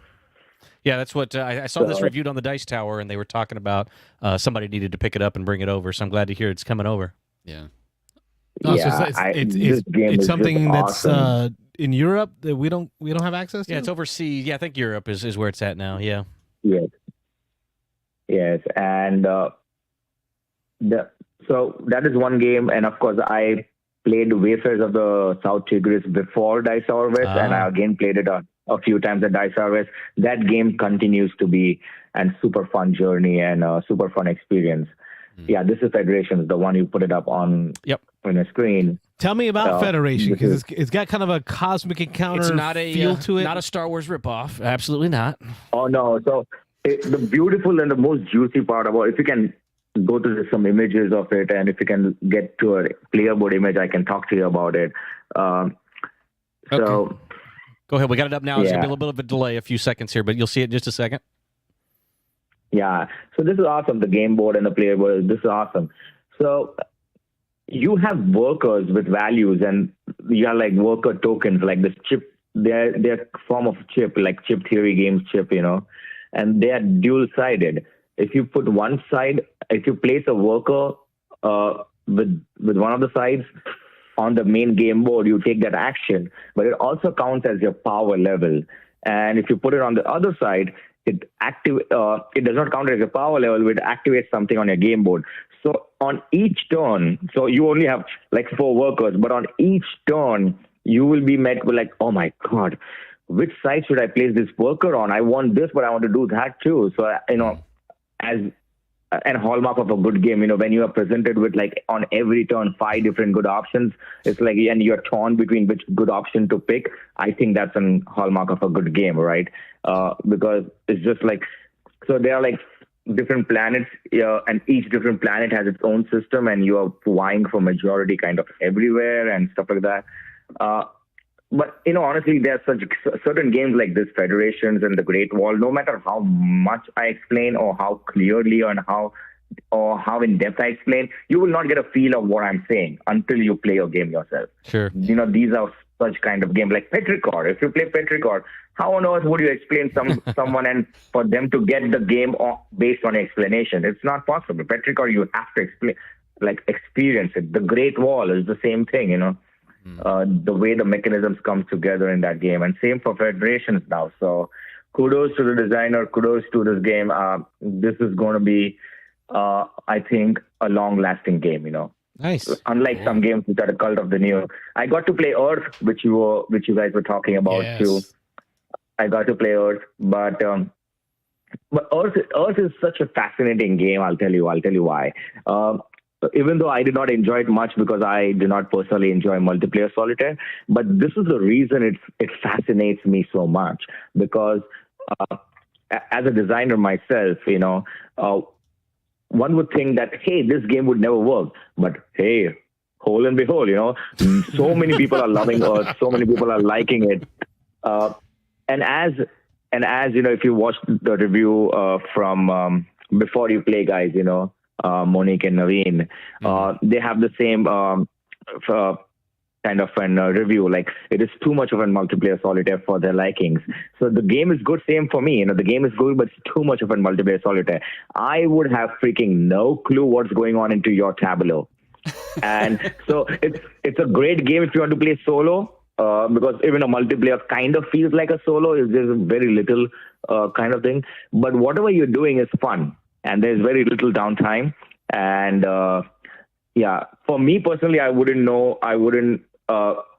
for me, it wouldn't replace any other similar games, But Earth as a designer, it's fascinating, and it's surprising that, it is the kind of love and appreciation this game is getting. And that just shows that there's a market for every game. Mm-hmm.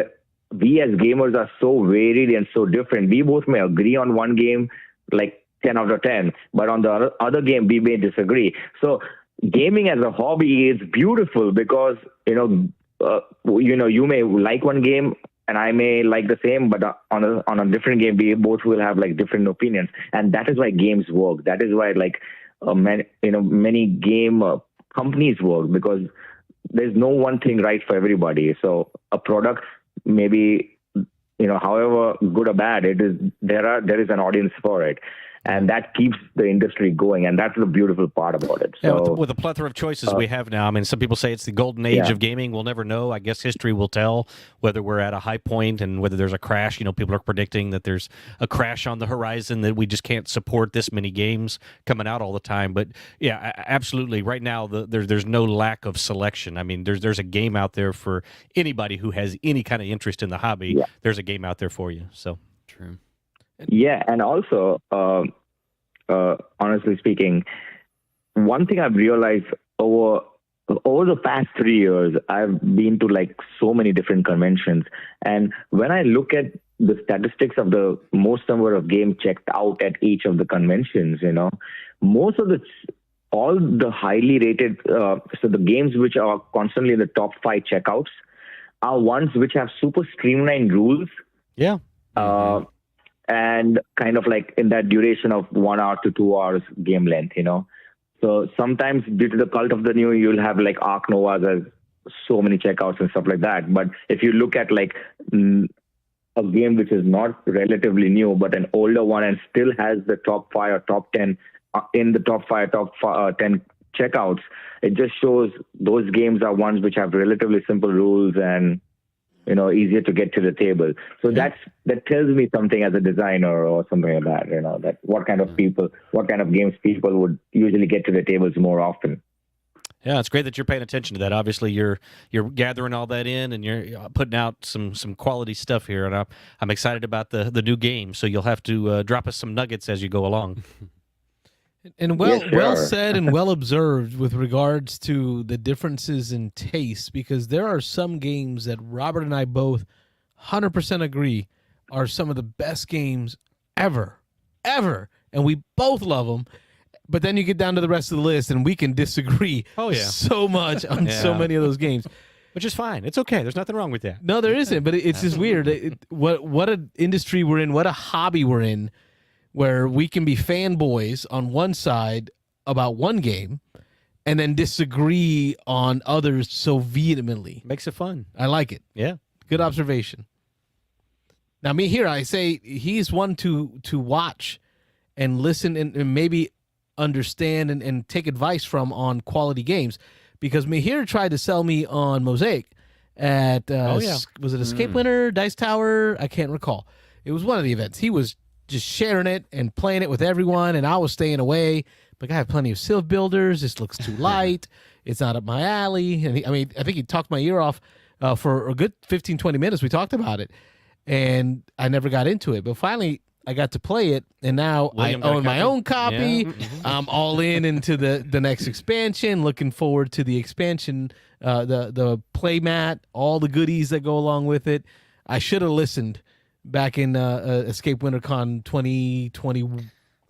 Would have been 2 years ago almost. Yeah. Yeah, I guess 2022 or 21, maybe no 22 because 22 I had the first Mosaic copy in the United States, I believe, because offered to let me play, and I'm like, nah, I don't want to play that. Yeah, loser. Right I after should have Gen Con. listened.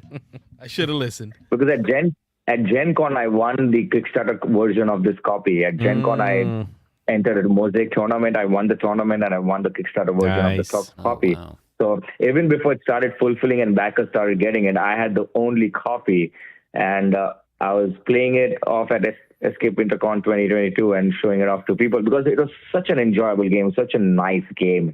It's such a relatively easy civilization game, but and juicy decisions again, on your turn.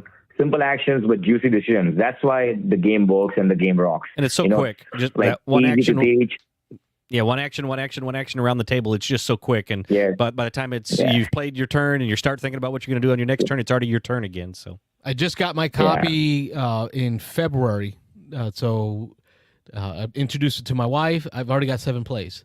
Like I can't think of many games that I've gotten 7 plays in less than a few months.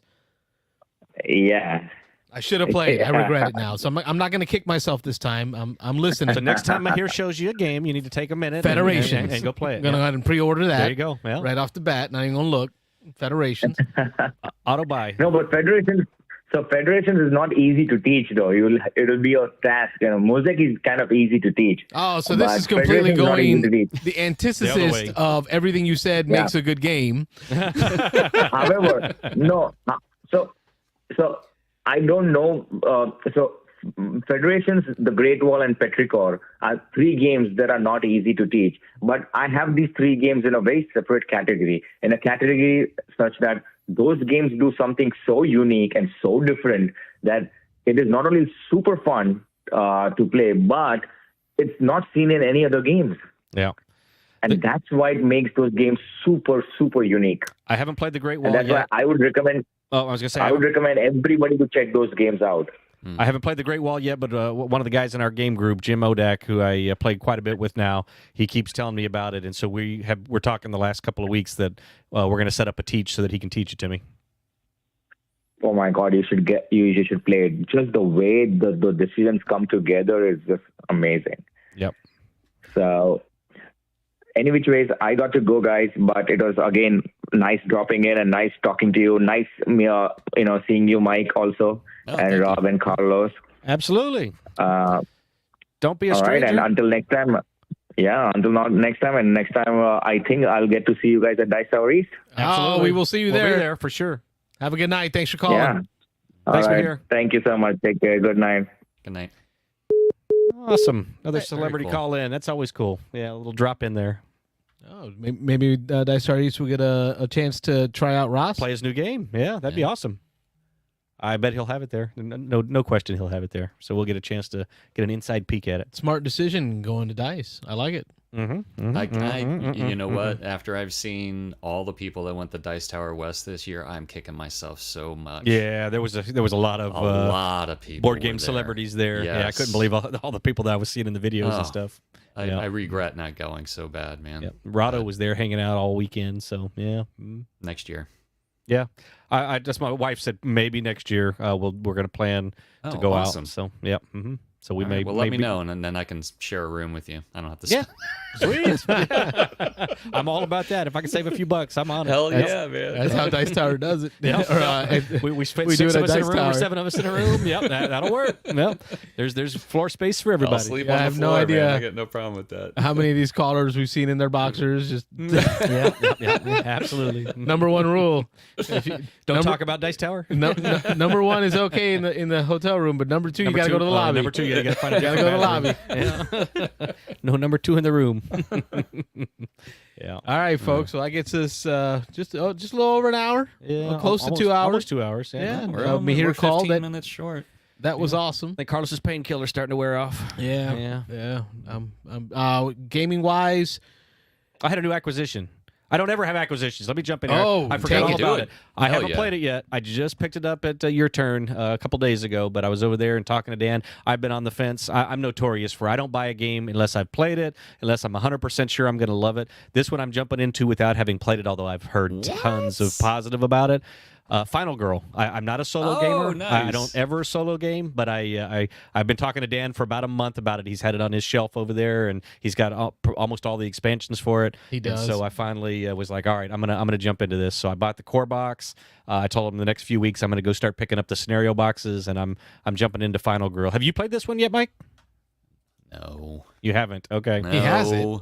You haven't. It's you haven't sitting played it. right Yeah, I was gonna there, say I thought you man. had it. Yeah, but I'm gonna jump in. I started looking. The rules on it are not particularly easy. I was like, let me go find It's a a how to little play video, involved. which is how I do it, and I couldn't find a how to play video less than 42 minutes long. I Yeah. think. And Rodney's so got a good one though. Yeah, Rodney's got one. I watched about 30 minutes of it, and I fell asleep for the last 15. So I got to catch that last 15 minutes. But yeah, I mean, this seems like an awesome game. It is an awesome game. It's Van Ryder. I'm blown away by Van Ryder. Their books. Carlos and I were in on the books. Dice Tower When they first 4 came years out, ago when they yeah. first came out. Oh, really? And we bought that first. We bought the Sherlock Holmes book. I bought one of us bought the Captured. Western, yeah. You bought the Asian I bought one. the Asian one, yeah, and you bought. I was bought it the Western one. Or? what is it? I have a particular set of skills. Kind of the Taken. Oh, okay, yeah. I think it's called Captive. Yeah. Where the girl gets kidnapped and then you got to go find her and save her, almost like Liam Neeson What are those, style. like Which Way books or something? Or like Liam that Neeson? style? Or Yeah. It's kind of it's a comic graphic art. It's what do you call it? It's graphic novel, I guess. Graphic kind of, novel. yeah, novel, but they've got it's gamified, so you're like you're choose actually your own playing. adventure type of thing? Yes, Kind of, Each panel yeah. has a number, right? And then each panel has things or either decisions or other numbers in the panel. Yeah. The cartoon panel that you look at. So, like for example, you might see a room that you stepped into, and if you look real close, you might see a number on the dresser. Yeah. Right. So then if you catch it, if cool. you see it, then you can, okay, I want Turn to to see that what's in the page or dresser. whatever. So you go to that number on the next page, then it's the drawer opening, and you're like, okay, there's a weapon. So now I have a gun. And you write down on your little character That is sheet, I have a so gun up now. my alley, And man. you got to play it on the honor you system. have so of many course. lives. I mean, you could Well, of cheat, course, but yeah, you're yeah. going through and you're trying to do it, and then they're replayable. If you go back and you hit a roadblock, you can go back and start over. And in the Sherlock Holmes one, you're finding clues, and there's little hidden stuff in the background. You're trying to find little hidden roses and stuff. And at the end of the game, it asks you how many did you get, and it'll score you depending on how you did. The Western wow. one that was in the original setup, the back of the book is a picture of the town, but it's all just empty plots. And as you play through the game, you actually are building the buildings, and you're hiring people to work in the different places, and you're getting in gunfights. And yeah, Oh, I mean, man, it's I gotta really look at this stuff then. yeah. man. There's an Arkham themed one. There's a horror themed haunted house kind of one. So like this is an example of Captive. You walk into the hallway and you got to pick which room am I going into, or do I go back the way I came? So the number tells you which way to go. Nice. Yeah. And then that's as awesome, man. you're searching different rooms, you think you're fighting people, and then it asks if you have the certain item, and if you do, then you can succeed at that, or else you get hit. I think three hits and you're Keep track dead. of your hit points. And, Yeah, when you die, you got to start over again. Very Yeah. cool. And so they did Final Van Girl. Ryder's cool. Yeah, Final Girl was kind of their next step. They did a solo game, and I'm really kicking myself. Almost the second Kickstarter, Frosthaven's the only Kickstarter I've ever backed, and almost the second one I ever was going to back was Dark Quarter, which is the Destiny's game system, which is Lucky Duck Games, and Lucky Duck is known for their app integration. They do great apps. Here's digital the thing apps. though with that game is Yeah. Lucky Duck will always have whatever they put up on the Kickstarter on their website. So you'll never miss out on anything, which I kind of like. Yeah, you know? it's going to be available out there, so I will get it eventually. I probably, again, if I kickstarted it, probably would have been a better price. I would have got it a little earlier, but I'm sure I'm going to get in on it. But they joined up with Van Ryder, so I'm enjoying right now. Me and the two older kids are playing the Destinies, the original game, and now they call it the Destiny system. But they're using that Destiny system, and they are doing the app for Dark Quarter. But they have joined with Van Ryder Games, and Van Ryder is doing the story for. It's supposed to be pretty adult, like Yes. very adult themed, not necessarily sex, but like Yeah. horror and gore, dark and yeah. It's kind of a Cthulhu meets 1930s Louisiana, New Orleans. So it's going to be really interesting. And I'm kind of fascinated with that setting and that mix up there, so that mashup. So I'm probably going to get on that. But Final Girl is a lot of people have it in their top 10, maybe top 5 solo games of all time. So I'm gonna dip my toe in the solo gaming arena, and Final Girl had been just sitting there on the shelf looking at me, and so I'm jumping in. Yep. Very cool. It took a lot for me not to. Yeah. I think last time we had a game day at Armada, it was just us, Beans and Ice Crew. You don't have to buy this one. I will. No. I'll buy it, and you can borrow it. So we'll try it that way first. I appreciate I know it's letting me new know. for you. It's gonna be a new experience. But the solo gaming part is what kept me from buying it, because I like to do things in groups. Yeah.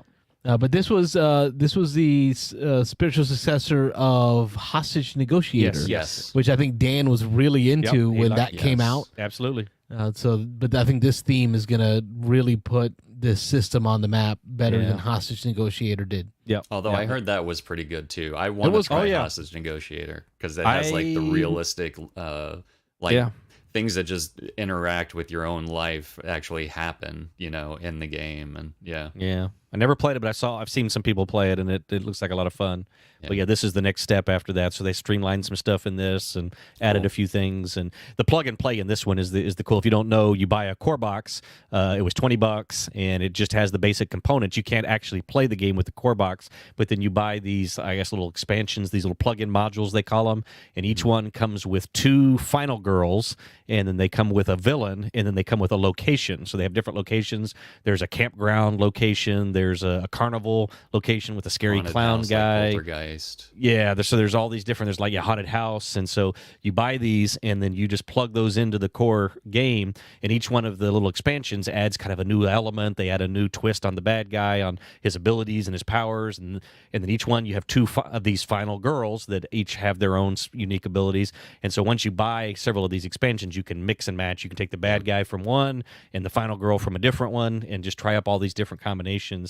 And they've got was 1, 2, 3, 4, 5. I think that's the full set there that you're seeing on screen. Now they've announced, I think, another 10 that are coming. That they just had a Kickstarter for. Yeah, that's you're going talking about out. the second season. Yeah, the second season. So it's like another now new, like they've doubled the amount of scenarios and final girls and all this. And so I'm getting it a little bit late, but I'm hoping to love this one. So awesome. Yeah, looking forward to it. But good purchase. Yeah, I jump in there because I don't acquire often. So I know it's a solitaire game. Yep. But this is one that I would want to watch you play. Well, this is one, and one of the things that kind of got me in on it is I've heard actually from a couple of different people of the talking heads online on the YouTubes that they actually have bought multiple sets of this, and one was a husband and wife combination, and they say when they go to play Final Girl, they set it up on the same table, they play next to each other, and then whenever they do something cool, they like smack the other one and be like, hey, look what I just did. And they actually have a shared experience, even though they're playing 2 separate solo games, that the way the games play out, they can kind of share their experience. So you just sold Carlos on it. Now he doesn't have to play solo. Yeah. Well, my thought is almost like when you're watching someone play a video game, right? Like I'll sit and watch somebody play, a BioShock, right? And just to get the story, to watch the narrative and watch them, watch out on your right. Yeah. So this is one that I think you could bring here, at least get some games on a Thursday night. That'd be fun. Get your game in. I enjoy some beer and pretzels while watching you play, and then we can talk about it on the show. That'd be cool. That would be nice. And then Mike's going to play it and talk about it too, right, Mike? Yeah, man. Yeah, let's do it. Let's do a remote, not live. I've had but it this long. I got to get it to the table. Get it to the table. This will be some motivation for you. I'll play it. Don't let me beat you to it. After we get me here to teach us Roz on TTS. Yeah. And teach you how to play Viticulture World, for sure. And then after we get Wayne to teach us Earth on BGA. On BGA. That'll work. There you go. Yep. All these, I got a lot of projects. It's going to happen. It's going to happen. And on top of my Frosthaven and my Arkham and Sleeping Gods and what else? Massive Darkness 2. Massive Darkness 2 that we're getting ready to start. Yeah. So what I'm looking forward to doing. I just don't know if I want to do that many players. I said 6 is not going to happen. After that night, it has to be 4. No, 4 at the most. 4 at most. Yeah, I think so. So I'm kicking the kids out. They're not playing. Okay. Screw adults only. Hey, my 2023 model. F them kids. Oh yeah. Okay. New Carlos. Yeah. All right. I got no news. We're almost to 2 hours. So. I got no news. Yeah. This week was it flew by. I was just going to mention this new baseball game. Well, you don't have to pull it up, but I don't know. Did you? I watched the review. Did on you watch it. the review? Yeah. Okay. It seems interesting. They say like a Stratomatic style. Yeah, I was kind of a little put off by the fact that Tom said you just kind of this is history maker baseball, that you kind of just set up your team, you build your team, and then you just roll some dice and you play it out. There's no interaction, I guess, while the game is going on. You're really just rolling dice and then waiting to see what the results are. So that part of it wasn't as appealing to me, but the ease. I guess of that it would seemed, be like what's the castle game?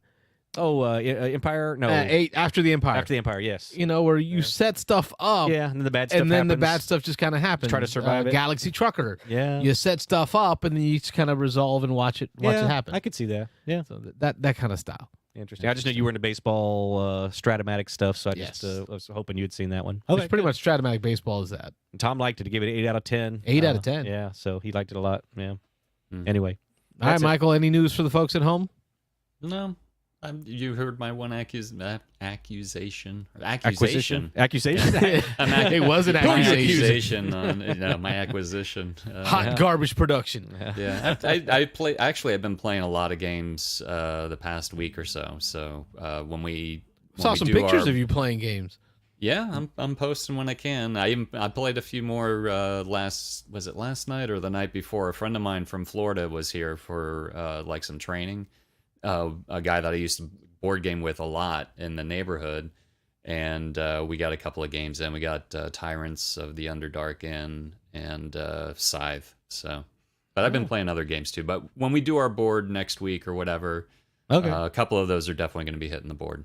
Oh, good. I didn't hear you bring up the post, the tweet, the Twitch, the BGG post from Paulo Mori. Talking about Dogs of War. How he just reacquired the rights to it. And he's pimping it out there. He's got it on the corner. He's trying to pimp out that game, seeing which publishers want it. Apparently, he's going to change the theme of it, though. Same mechanics, but different theme. Like, it's not going to be, the same look. It's going to be totally different, which I don't care. I like the mechanics of the game, so that's what I'm interested in.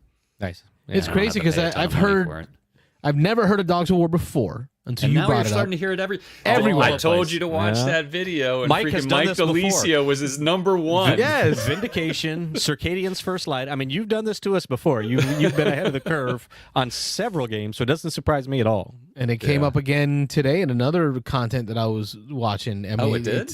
Yeah, I can't remember what it was. I'll try to remember it and share it out. But Dogs of War keeps coming up. Like it seems to be Blitzkrieg-esque is what I'm hearing. There's some like flavor that people are saying they can see where Blitzkrieg got some of its mechanisms from the Dog of War system. Yeah. So I'm looking forward to actually trying this. Paulo Mori's I got like 7 Paulo Mori games. I like Blitzkrieg. I'm a big fan of that, even over Caesar, the newer one. So I played Caesar last night, actually. Yeah, which do you like better? Have you played both? I haven't played Blitzkrieg, so I can't compare the two. I thought Caesar was okay. I didn't think it was Blitzkrieg great, better, but I thought it was okay. So someone had mentioned seeing some of the thread that runs between Blitzkrieg and Dog of War.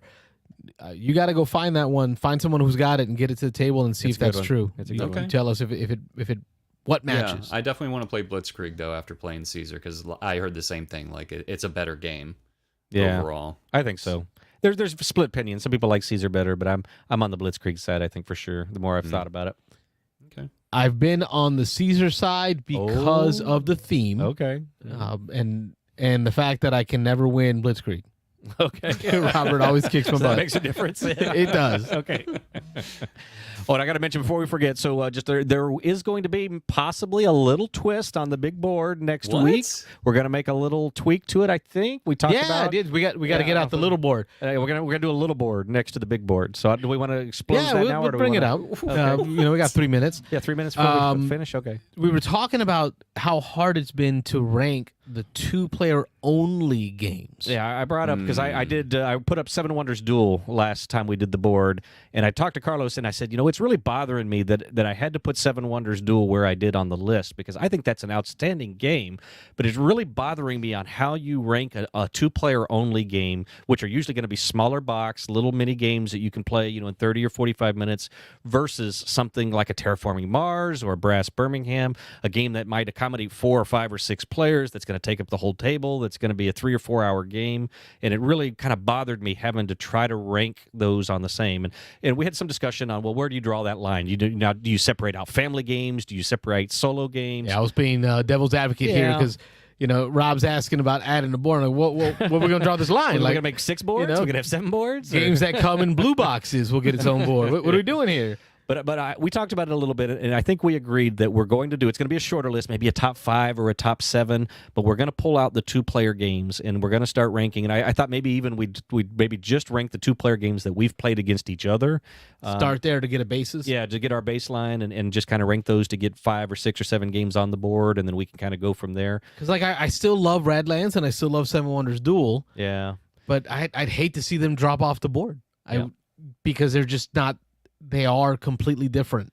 I mean, there are some big 2-player games, but yeah, I can see your point. There's like the Twilight Struggles, and you've got Undaunted series. And, God, would I put Twilight Struggle on a 2-player only board? Well, I'd say that may be an option. If it is a bigger 2-player game, maybe it goes on the big board. Maybe my head explodes. Yeah, maybe it does need to go on the big board. But there's just a lot of these little patchwork. Put your comments. Tell us what you think. Yeah, if you think it's a bad throw idea, a comment in there. Yeah, let us know if you think it's a bad idea. Or ways to do it. Like how do we do that?